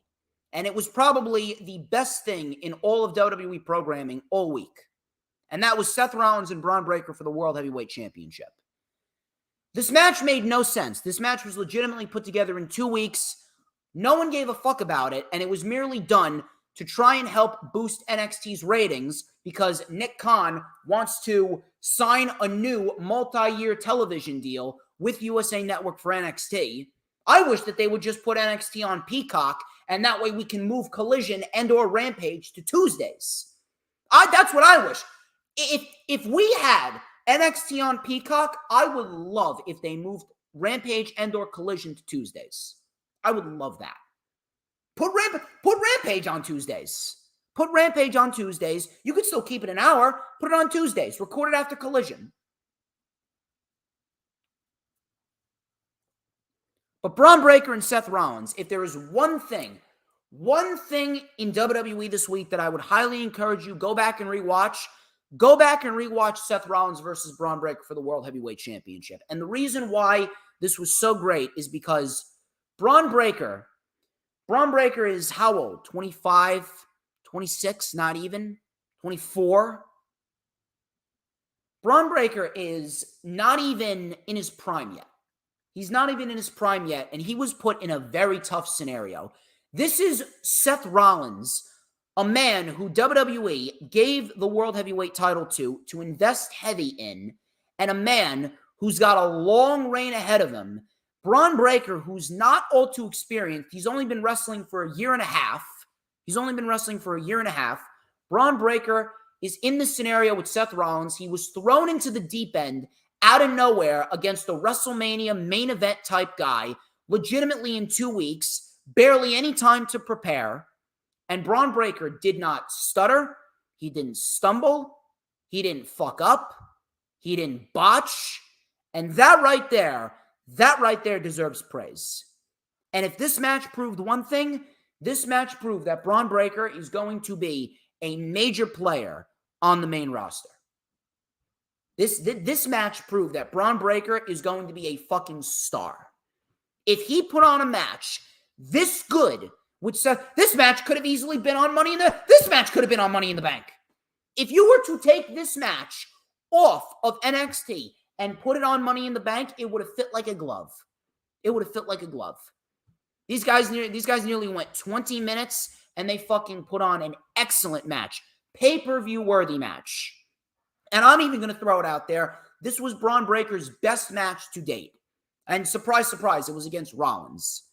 Rollins with a suicide dive early on. Braun Breaker pulling out all the stops, Hurricane Ranas and German suplexes, and Braun Breaker slowing the pace down a little bit, taking his time. He knows what moves he wants to do.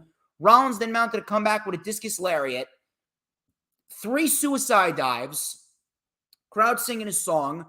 Rollins then tore apart the announce table. He super kicked Breaker onto the table. Rollins with a beautiful fucking frog splash off of the top rope, soaring through the skies, through the announce table. That looked great. Coming back from a second commercial, Rollins then with a buckle bomb for a 2. Breaker caught a super kick and a frog splash, but Rollins missed the frog splash. He landed right on the injured ribs. Breaker with the Steiner recliner. Rollins got to the ropes. Breaker then with a Frankensteiner and the big military press power slam. They were actually, I'm not even lying to you. I knew this was predictable and I knew Breaker wasn't going to win. But there were a few points in this match where I actually was thinking to myself, man, I actually want fucking Braun Breaker to win this match. And that's a very difficult thing to do. Braun Breaker was placed in a very tough scenario, and he had me saying to myself, you know what? I actually want Breaker to fucking win this shit. So Breaker with the military press power slam, Rollins kicked out. Rollins with a knee and a pedigree. Breaker kicked out. Braun Breaker, he was set up for the stomp. He cut Rollins off with a nasty fucking spear. Braun Breaker may have the best spear in the business right now. Braun Breaker's spear is fucking nasty. I don't know what it is, but Braun Breaker's spear, Braun Breaker has one hell of a fucking spear. Like I think he's got like a rhino spear. Like the gore. You know how nasty Rhino's spear was? This is Braun Breaker here. So Braun Breaker with a spear. 1, 2, Rollins kicked out. Breaker went up top. Rollins caught him. Super kick, stomp, and then a second stomp, and Rollins retains. Excellent match. Easily the best thing on WWE television all week. And then Balor showed up and attacked Rollins. He hit Rollins with a chair before Trick Williams and Carmelo Hayes came out to run off Balor. And Balor ran off, and Rollins stood there in the ring with Trick Williams and Carmelo Hayes. Like I said, you want to go back and rewatch it? I will highly encourage you to do so. It's worth it. 20 minutes. It's worth it.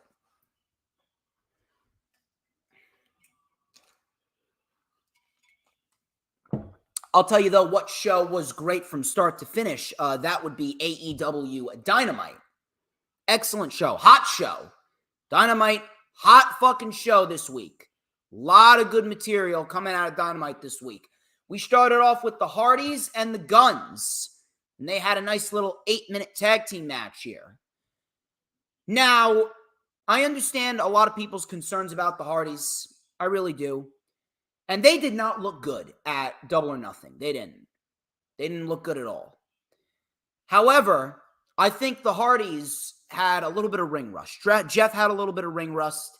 It wasn't very pleasant to watch back at Double or Nothing, but it seems as though the Hardys are starting to get back into their groove. This was much, much better than what we got at Double or Nothing. They had a match with the Guns. The Guns were the right team to work with, and Jeff was moving good. Matt was moving good. They looked a lot better than they did last month. And I had no problem with this match. This was a decent little match. So Hardys were in control. Some nice double team moves. Jeff with Whisper in the Wind. Austin was down. He got a 2.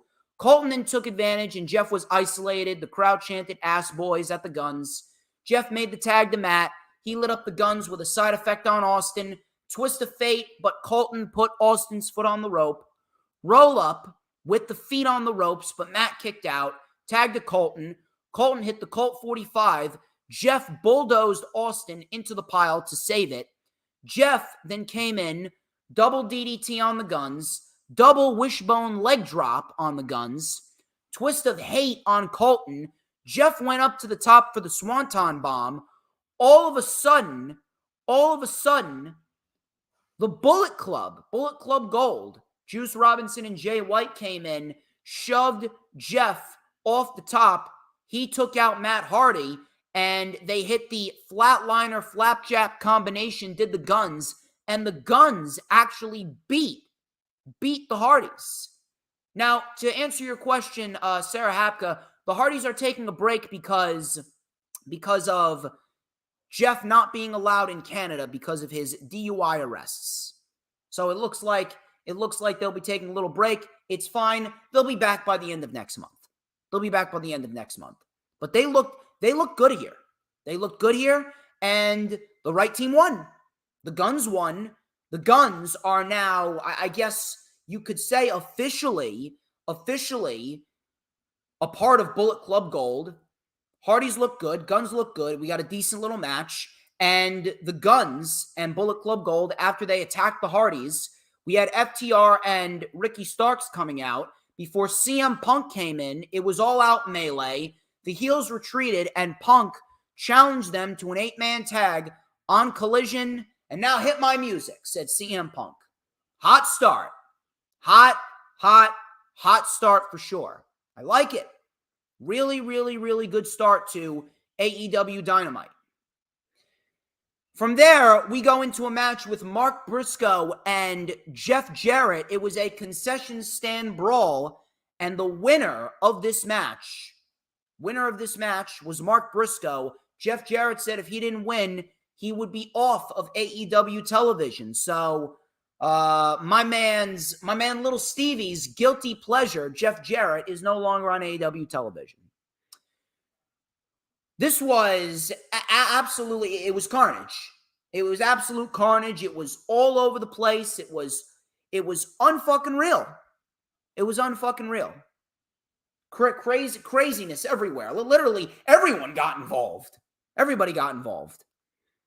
So, they were actually in the concessions. It was a legit concession stands brawl. It started in the concessions.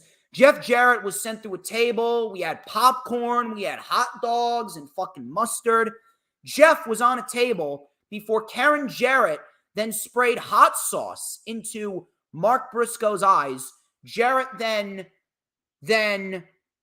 was off the table, and Sanjay Dutt pushed Mark Briscoe off of a ladder. They were still in the concessions area.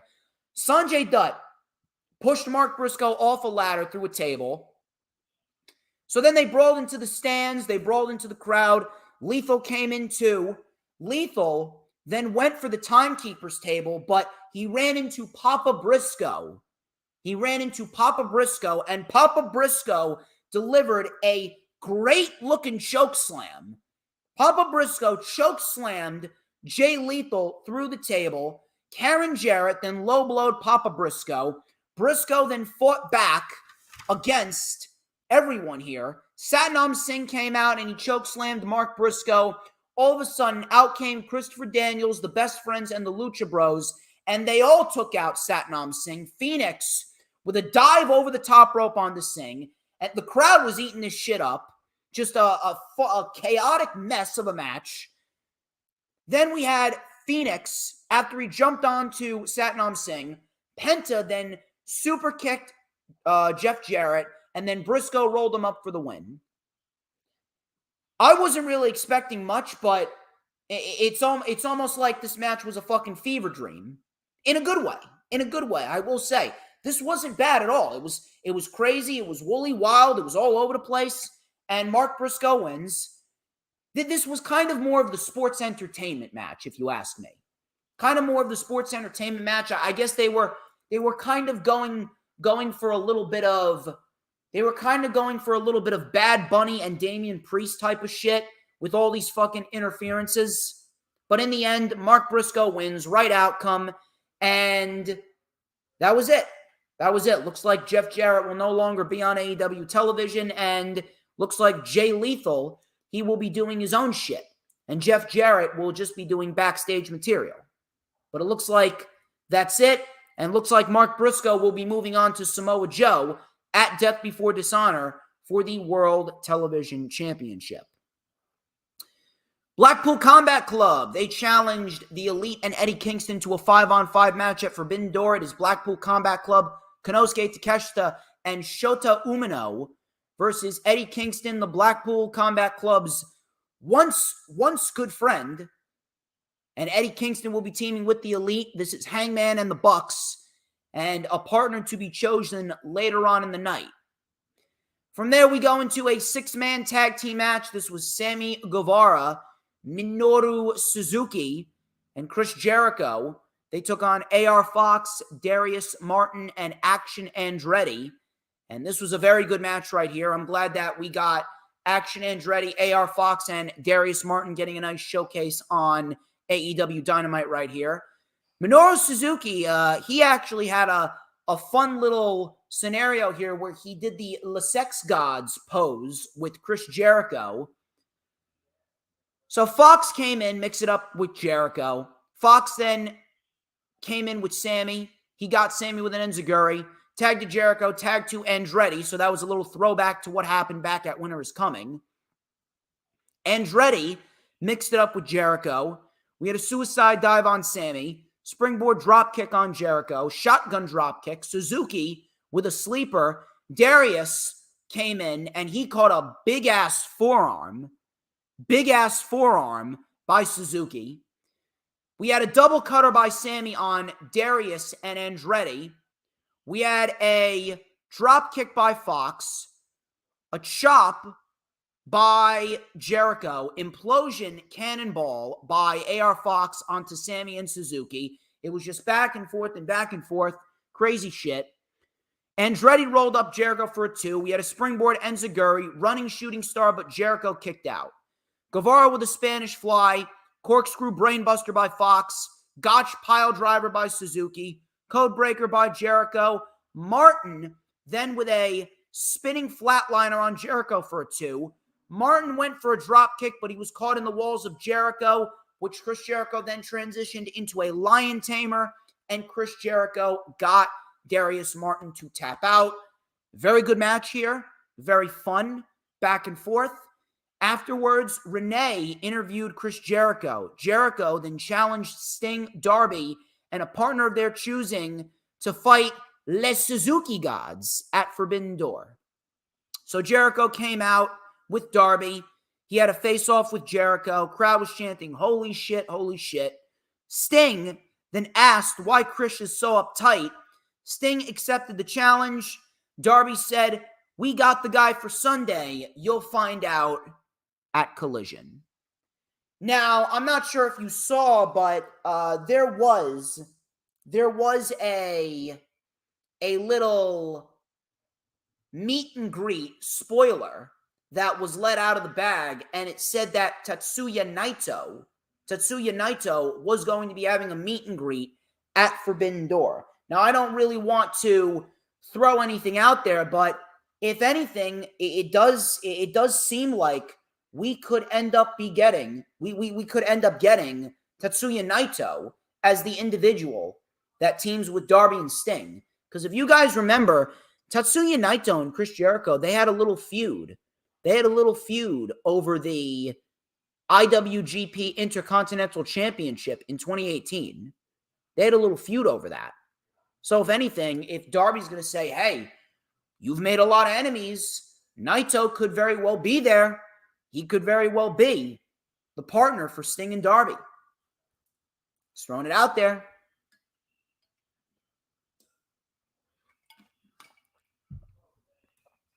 Blind Eliminator Tournament. They will be announcing the bracket next week on Dynamite. We had a promo with Adam Cole. He addressed the crowd. He talked about MJF giving him one of the toughest matches of his life, but he didn't win. However, MJF didn't win either.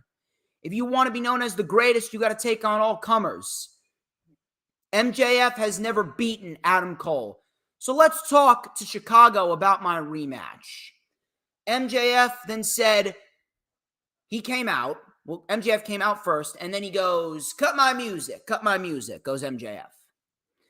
MJF then said, when you're the world champion, you got to make some tough choices. And when the world champion's holding the mic, You keep your poor mouths shut. Crowd chanted, shut the fuck up. MJF said, congratulations. You came to play. Adam Cole is back, and I dragged him out. You're welcome, by the way. But I'm real worried. You lost track of time, and had time not run out, I would have beaten you. But as a fan of yours, as a close personal friend, I care about your health, so I will say no to the rematch. He goes, oh, I know. You would say that, or how about I whoop your ass right now? All of a sudden, Tony Schiavone, he took a mic and he said that he had an announcement. Cole and MJF said, shut up, Schiavone. Schiavone then announced that Adam Cole and MJF, they will be teams in the Blind Eliminator Tournament. So they were pissed. All of a sudden, Hiroshi Tanahashi came up on the screen, challenged MJF for the world title at Forbidden Door. Cole told MJF to think about his answer. He goes, I hope this isn't because you think that Tanahashi's better than you. So MJF, he got pissed. Cole then got the crowd to chant coward. MJF looked right into the camera and he goes, Hiroshi Tanahashi, you're on.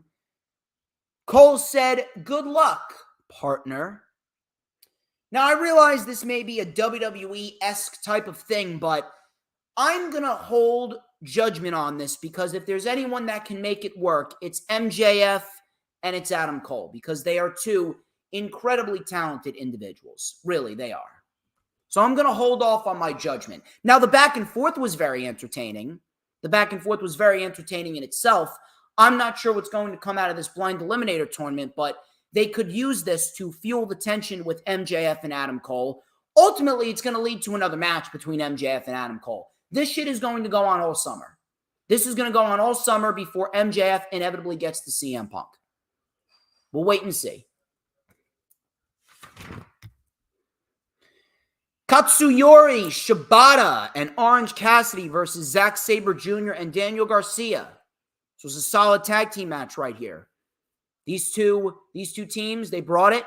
3 out of 4 of them are champions, so you know that we were going to get something interesting.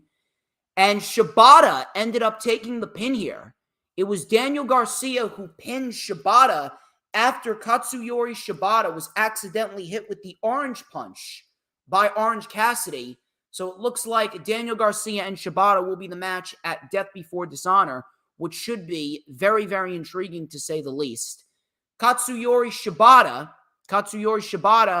Zack Sabre Jr., and Daniel Garcia, we will have a fatal 4-way between them and Orange Cassidy at Forbidden Door, which I'm actually very much looking forward to. That's going to be intriguing, to say the least.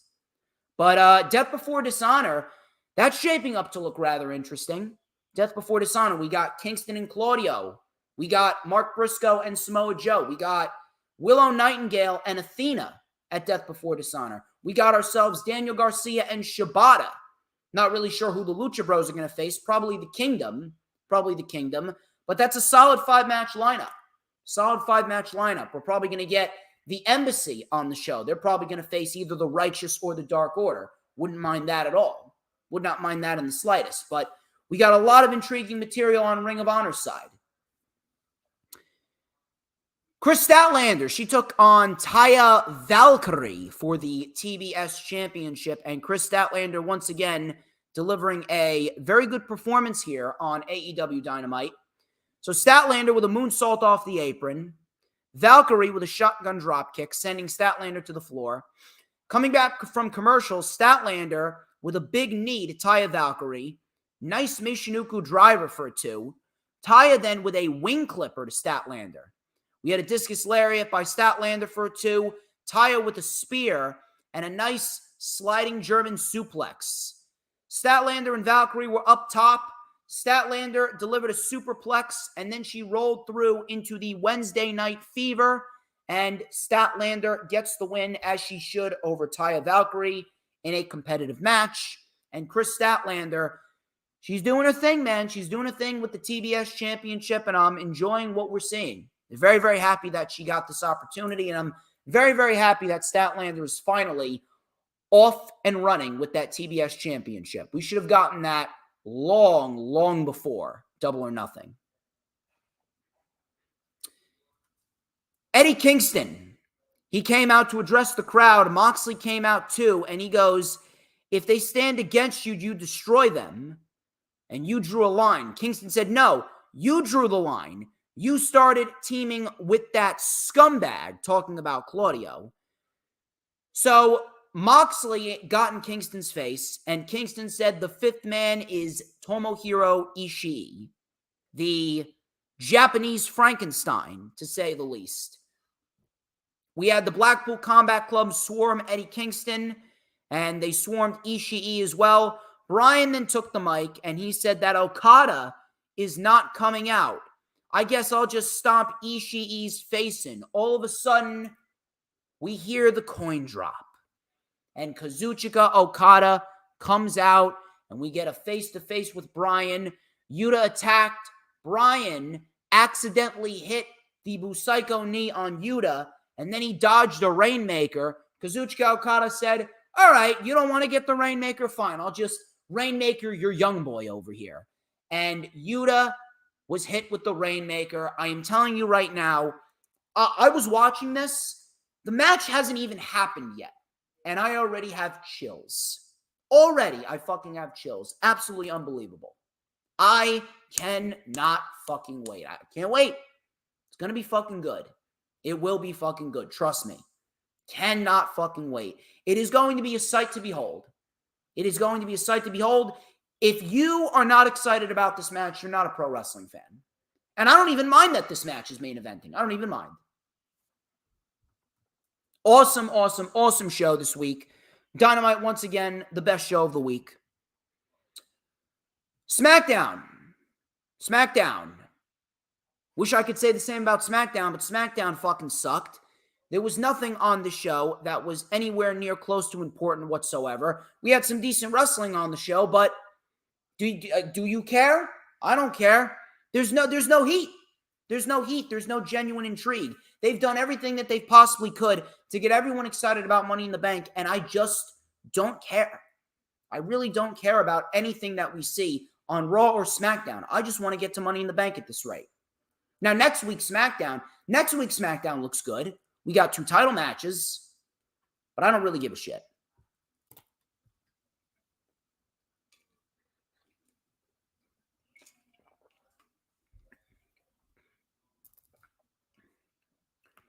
Usos kicked off the show. Jay goes, the Usos are now in your city. Jimmy said, how you feeling, Jay? Jay goes, we about to fight our family. Family's supposed to make sure that we always got each other's back. Jimmy said, looks like you absolutely made the perfect choice, my dog. Jay said, we were in the trenches with you, Us, talking to Roman Reigns. You messed up. You disrespected me and my brother. Jimmy said, when you started to show us we ain't worth nothing, you are left on the island of relevancy all by yourself. Jay said, the biggest snake of them all is Paul Heyman. How could you drive a wedge between 2 brothers?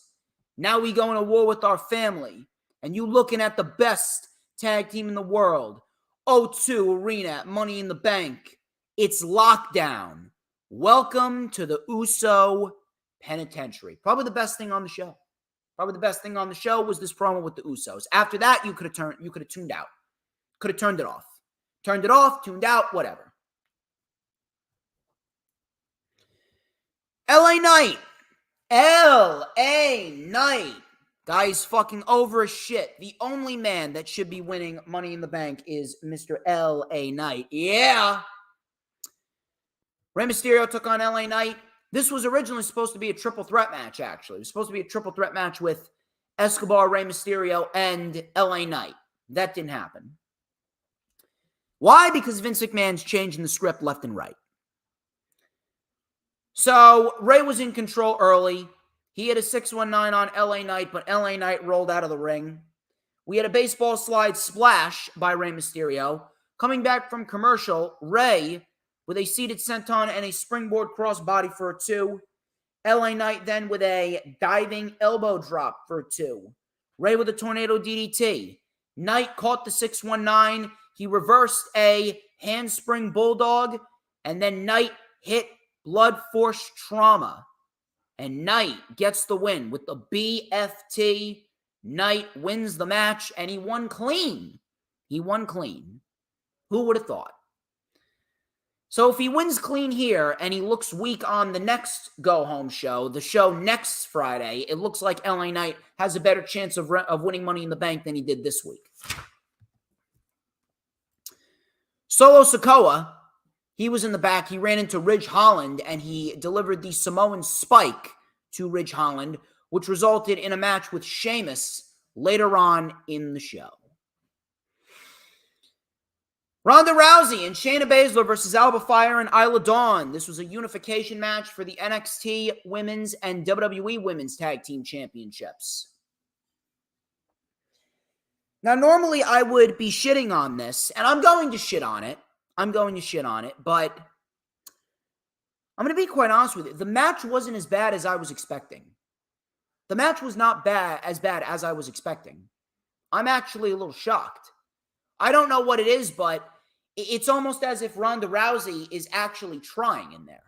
It's almost like Ronda Rousey is actually putting effort into what she does. This wasn't a bad match. Not even going to bullshit you. This was not a bad match. Now, that doesn't mean I care. That doesn't mean that the WWE fans are going to care. That doesn't mean that the women's tag team titles are starting to turn around. No one gave a fuck. Why? Because the women's tag team titles were never presented like they should have. The women's tag team titles should have never came into existence. They never needed them. We should not be having women's tag team titles. There's no division. We should be having singles matches with the women, with the 2 championships that we got, and we should be having undercard storylines like we had with SmackDown in 2016. We had multiple undercard storylines going on in SmackDown of 2016 and 2017. Why we're not getting that now is fucking beyond me. Why we're not getting that now is beyond me. It's actually a little fucking stupid. Especially considering the talent that you have on that roster. Where's Tegan Nox? Why isn't Mia Yim in a prominent role? Where's Candice LeRae? Where are all of these individuals? What about Shotzi? What about Raquel? And yes, Liv Morgan returned at the end of this match. What does that mean? We're getting Liv Morgan and Ronda Rousey in a match again. God fucking help us. But Isla Dawn and Ronda Rousey mixed it up a little bit. Dawn with a Pele kick. Fire and Dawn had the early advantage. We had a Meteora by Dawn. Fire covered for a 2. Ronda Rousey, it's like I was living in an alternate fucking universe. Ronda Rousey delivered a poison Rana. Yes, Ronda Rousey delivered a poison Rana to Alba Fire. And it didn't look half bad. Poison Rana by Ronda Rousey to Alba Fire. Fire then got the tag coming back from commercial. Dawn came in. She lit up Baszler with some nice kicks. Saito suplex, Enziguri, and a diving Meteora. Rousey came in. We had a Karafuda clutch by Baszler. Fire then with a Swanton bomb onto Baszler to break it up. Suicide dive by Rousey. Baszler then with a Karafuda clutch on Fire. Armbar by Rousey. And both women ended up tapping out as Ronda Rousey and Shayna Baszler unify both sets of women's tag team championships. Ronda Rousey then called out Raquel, who was at ringside. Raquel then said, "We're coming for those titles because we want a rematch for the titles we never lost."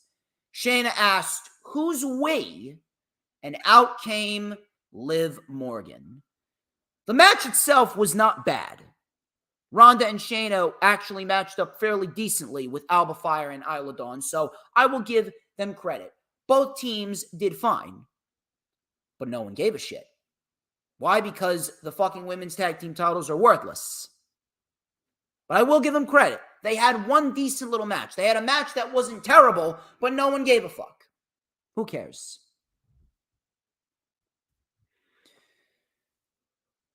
Liv Morgan and Ronda Rousey, the fact that we have to sit through this again, I don't know.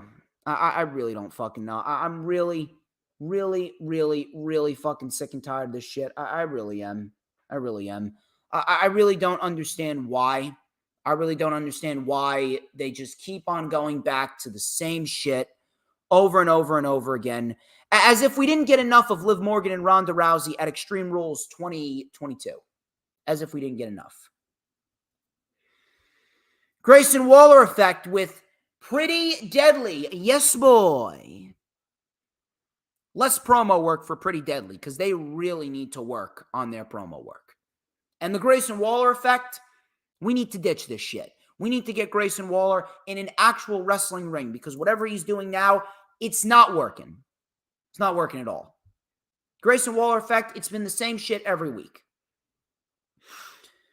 So Pretty Deadly said that this was their favorite talk show. Waller asked about their tag team title opportunity. They talked about fighting in their home country. Crowd chanted for them to shut up. They actually said that they wanted the same respect as Owens and Zayn because they actually respect Owens and Zayn. They were disrespected by Owens and Zayn, and they said, how exactly were they surprised? As if they don't know that they're former tag team champions and they unified tag team titles themselves. Grayson Waller said that he wasn't surprised. Waller called Pretty Deadly the Iron Survivors of the Gauntlet match.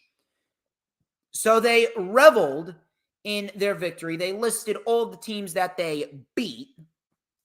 The Profits then came out. They mocked Pretty Deadly, and they challenged Pretty Deadly to a tag team match, and that was it. Shit was boring. This shit was boring. Listen, Pretty Deadly, they're fine when they speak less. Let's reduce the promo time to about 2 minutes rather than 5 minutes. Maybe even 90 seconds would work because Pretty Deadly, they have not connected in the way that we know that they should. And on top of that, with Vince McMahon switching around the fucking show now and then, I can imagine that Pretty Deadly, they didn't have enough time to plan and prep what they were actually going to say, so they came off terrible. Shit was boring. Put Waller in the fucking ring and let him wrestle already. Pretty Deadly took on the Street Profits. Not bad. Didn't really go all too long. Went about 7-8 minutes. Coming back from commercial, Ford with a crossbody onto Wilson. Tag to Dawkins. Dawkins with a nice leaping back elbow, a corkscrew stinger splash, and the silencer for a 2. We had a pounce into a back suplex. Wilson saved it. Ford then with a Uranagi to Dawkins. Kit then shoved Ford off the top. Roll up with the feet on the ropes and Pretty Deadly win. Next week's going to be a big test for Pretty Deadly. So I'm going to be watching that match very, very, very, very, very closely. And I think a lot of people are. Charlotte Flair versus Lacey Evans. Charlotte won with the figure 8 immediately. Goodbye. Charlotte wouldn't let go. Asuka then attacked Charlotte. Asuka then walked away. Am I reading this correctly? Well, what did I write over here? She walk away standing tall? Yeah, she did walk away standing tall. I don't know. Did I write walk away standing fall? I can't even read my own fucking hair. This is what happens when so much shit happens on the show. I gotta rush to take these fucking notes. Walked away standing tall, not fall.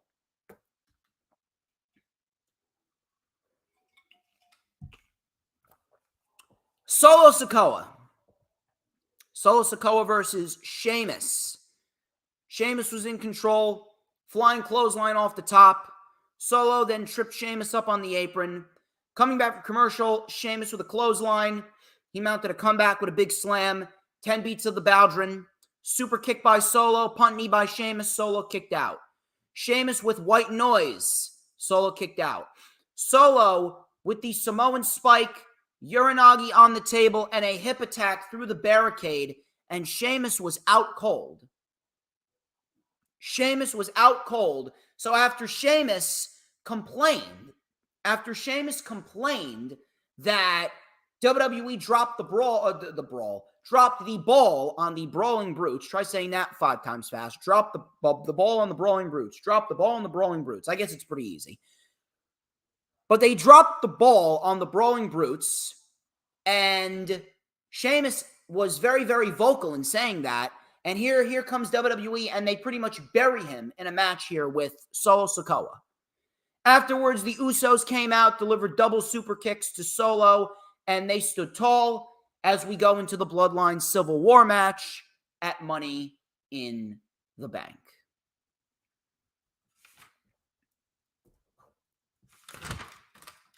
That was SmackDown, a complete waste of time. Couple of decent matches, but no one cares. There was no heat. The show was completely rewritten, and I don't care.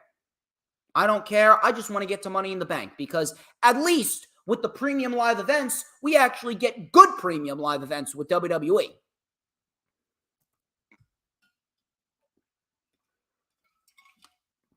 Rampage. Rampage was a decent show, minus one segment.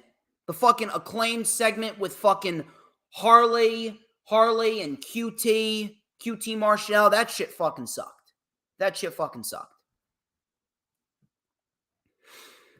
So, Chaos. This was Yo. Yes, that's an actual wrestler's name. YOH. Yo.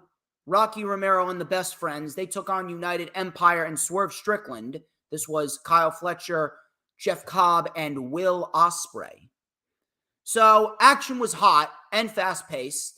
Nice drop kick to Fletcher by Romero. Swerve then came in with a rolling flatliner on Yo. Ospreay with a spinning backbreaker. Coming back from commercial, Yo came in on Ospreay. Ospreay with a chop.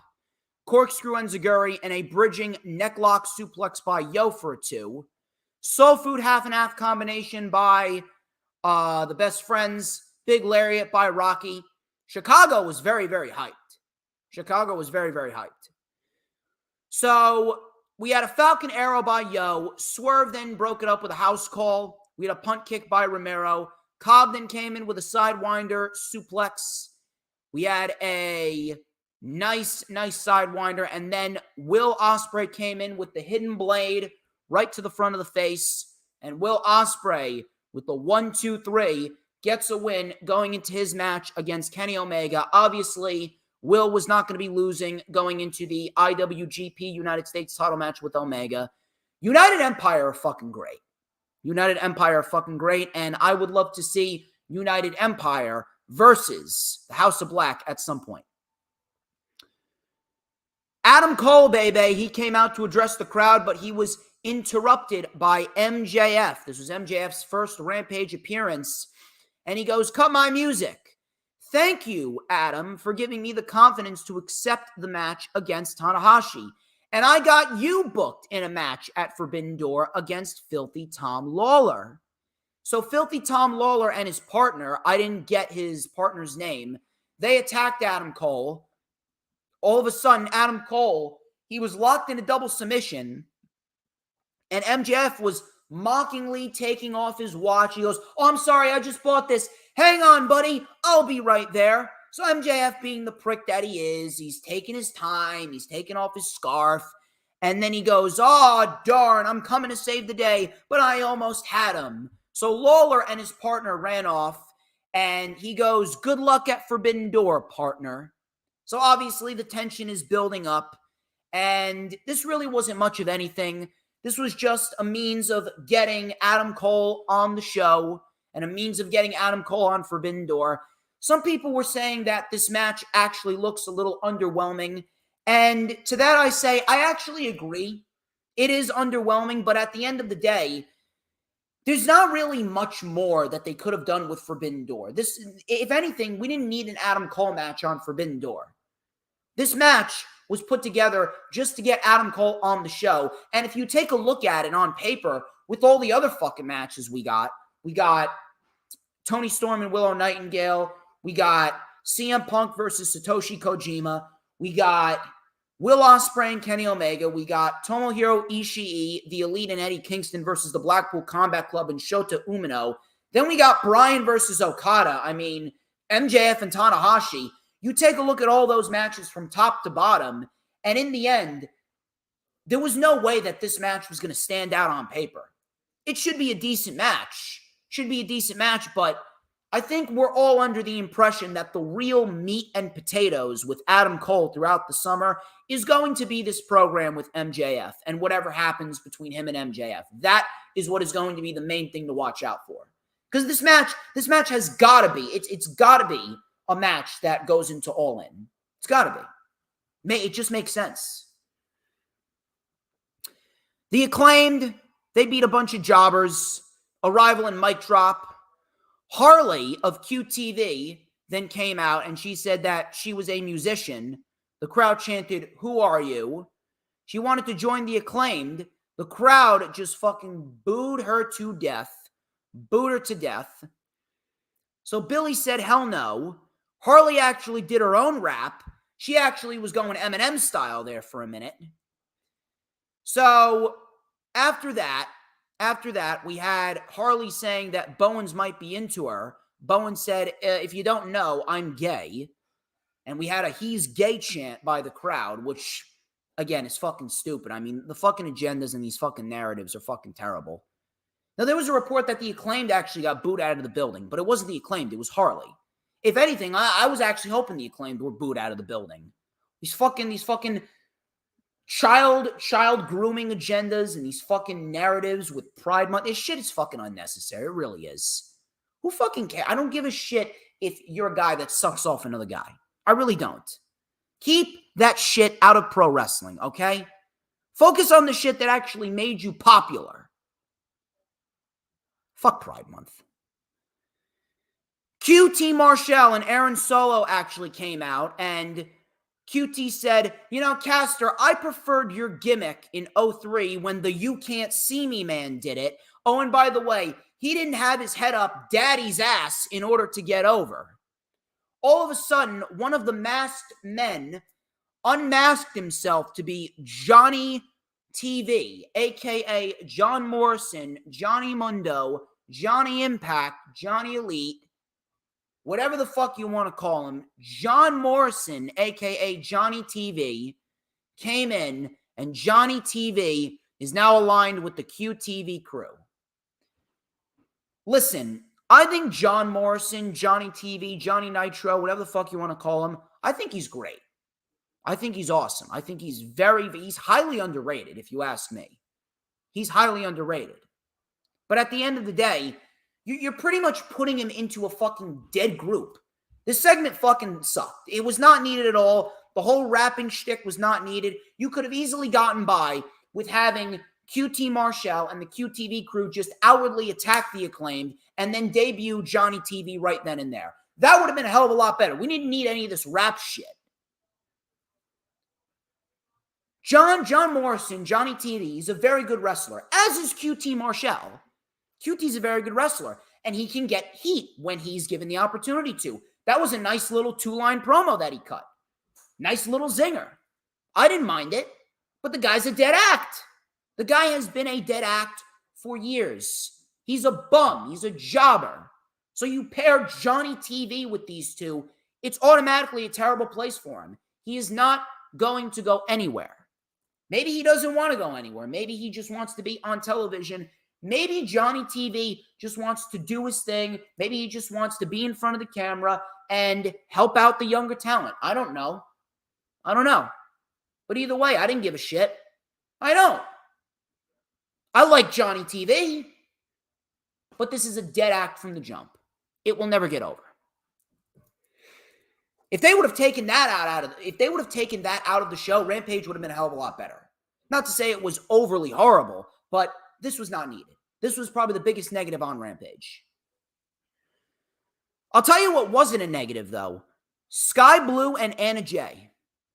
This was the first round of the Women's Owen Hart Cup tournament, which, by the way, I'm actually in a betting pool for this tournament, as well as the men's tournament. I'm in a betting pool for this tournament. And I actually got the point here because I picked Sky Blue. I'm going to be winning. I will be winning one of these fucking tournaments. Sky Blue gets the win here, but I want to give some praise to Anna Jay. Because Anna Jay, when she first came back, she was not good at all.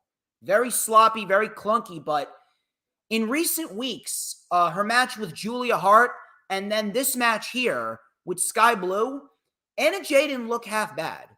Now, it wasn't a crazy match. It went about 9 minutes. It wasn't anything over the top, but these two didn't do half bad for themselves, so I will give them credit. Anna Jay was actually moving a lot more smoothly. Anna Jay was actually showing a lot more intensity. And Sky Blue, I mean, the improvement of Sky Blue has been fantastic. The improvement of Sky Blue has been amazing. I've very much been impressed with what Sky Blue's been doing recently, and I'm very happy that she is getting the showcase. And I'm very interested in seeing what she does in the semifinals, whether it's against Baker or Ruby Soho. I'm calling Ruby Soho. So Anna Jay DDT'd Sky Blue on the floor. Anna Jay was in early control. Coming back from commercial, both women traded strikes. We had a step-up knee by Sky Blue, sliding kick, and a big punch. Sliding kick and a big punch. Sky Blue then shoved Angelo Parker off the apron. Sky Blue then with a diving crossbody on Jay for a 2. Anna Jay then with a J kick, transition into a backstabber. That got a 2. Jay then with the gory bomb. Sky Blue kicked out again. Queen Slayer attempt. Sky Blue got out of it. Sky Blue, probably with the second best looking code red, calling it the code blue. Sky Blue with the code blue, and Sky Blue gets the win. 1, 2, 3, and Sky Blue advances to the semifinals, which I have absolutely no issue with. Both women look good. Decent little match. Wasn't anything over the top. Wasn't anything that I'm going to tell you, yeah, you got to go back out of your way to rewatch it. But it was a decent little match. Both women, they did okay. And in the end, we got the right outcome. Sky Blue wins, and Sky Blue's going to the semifinals. And I am going to be predicting that we will see Willow advance tonight. We're going to see Athena advance. Athena is going to advance at Forbidden Door. And then next week, it will be Ruby Soho that advances over Britt Baker. I'm looking forward to it. It's going to be fun. Looking forward to it. Main event was Jungle Boy and Doki. Now, this is the first time I've seen Doki. I don't know who the fuck he was. He was apparently a part of Sonata's group in Japan, and Sonata's group is called Just 5 Guys. Sounds like a fucking porno, if you ask me. But in the end, Doki impressed the shit out of me here. He took on Jungle Boy Jack Perry, and the crowd was actually into Doki more so than they were into Jungle Boy, which actually came as a little bit of a shock to me. The crowd was more into Doki than they were Jungle Boy Jack Perry, if you could believe that. Crazy. Fucking nuts. They were actually calling him Dookie, but he got over. Stupid ass name got him over. Crowd was literally chanting, "We want Dookie, let's go Dookie."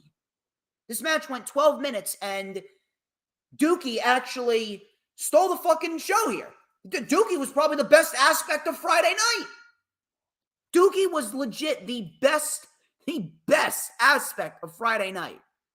It's unbelievable. So, Doki came in with a tope suicida. Both guys were chopping each other. Perry then hit a back suplex on the apron. Coming back from commercial, Doki with a double stomp and a nice pin combo. Perry with a tiger bomb. Perry then with the table. He got the timekeeper's table, and it seems like Perry could be in line for a heel turn. Doki then with an enziguri. He flew off the top with a flying senton right across the head of Jack Perry through the timekeeper's table. Crowd was chanting, "Holy Dookie." Yes, you heard me correctly. Holy Dookie. Back in the ring, Perry hit a super kick. Doki with a brainbuster for a 2. A beautiful brainbuster at that. Beautiful brainbuster. Then Doki with a slingshot DDT, spiking Perry right on his head. He kicked out. Crowd was chanting, "We want Dookie." All of a sudden, Jack Perry then with the poison Rana, elbow strike right to the head, and then he hit the Dragon Sleeper, which Sonata calls Skull End. Sonata calls it skull end, and Doki ended up tapping out, and the crowd booed. And then afterwards, Sonata actually showed up on Rampage. Sonata came out looking like Japanese Terminator. He looked great. I will say that. He looked fucking great. Sonata came out, and I didn't know this. He was actually trained by the great Muda. Learn something new every day. He then stood face-to-face with Jack Perry, obviously en route to the big match going down tomorrow night in Canada. Forbidden Door, man. Forbidden Door, I am fucking excited. I am fucking excited. It is going to be big. Dynamite, AEW, Tony Khan. Tony Khan's been firing on all cylinders this month. Ever since Double or Nothing, Tony Khan has been boom, boom, boom, boom, boom. He has been fucking killing it as of lately. I'm liking it. I'm very much liking it. We got Collision tonight, and we got a lot of great material. This is a big weekend for AEW, and it's going to continue going into next month. It's going to be fun, man. It's going to be fun. Rampage, minus that terrible fucking segment with the Acclaimed and Harley and fucking QT and whatever the fuck they were doing there. Minus that shit, fine show. A fine show. Especially with that main event with Doki and Jungle Boy. I want to see, I want some Doki. Or Dookie, whatever the fuck they were chanting. But ladies and gents, that wraps up this edition of the Lightning Flash Update. I would like to thank each and every single one of you who tuned into the stream. You guys were fucking great. Thank you, Hula Grim. Thank you, Dee Dee. Thank you to Sarah Hapka. Thank you to the Final Hoss. Thank you to Peanuts. Thank you to everyone. You guys are great. This is why I do what I do. This is why DJ Storms is a thing. You guys have been great. Thank you to Lisa as well. I greatly appreciate your support. We got ourselves plenty more to come, as on Monday, we will have the rewind for AEW and New Japan Pro Wrestling's Forbidden Door. That will take place on Monday, June 26th at 2 p.m. So if you guys are free, come on and spend your Mondays with DJ Storms. Thank you all. As per usual, like, comment, subscribe. Check out all the links in the description. Thursday, we got the rundown for Money in the Bank with my man, Little Stevie. Little Stevie's awesome. It's going to be great. On top of that, next Sunday, July 2nd, we got ourselves the rewind for none other than Money in the Bank 2023 with my man, Mac the Giants fan. It is going to be a fun-ass summer. The Summer of Storms is just kicking off, and things are getting down and dirty. It's going to get more filthy than Tom Lawler. But nevertheless, I'm DJ Storms, and this has been the Lightning Flash Update. But before we get out of here, people, you got to answer the question. Everyone's got to answer the question, and I want to see people type it out. Who runs the IWC? I see Sarah Hapka already typing it out. Ladies and gentlemen, you already know the drill. Sarah has acknowledged your tribal chief. I believe Lisa has also acknowledged your tribal chief. Who runs the IWC, baby? You already know who but DJ motherfucking Storms. And don't any of you forget it. Cause we want retribution. Oh yeah, we want retribution. Oh yeah, we want retribution.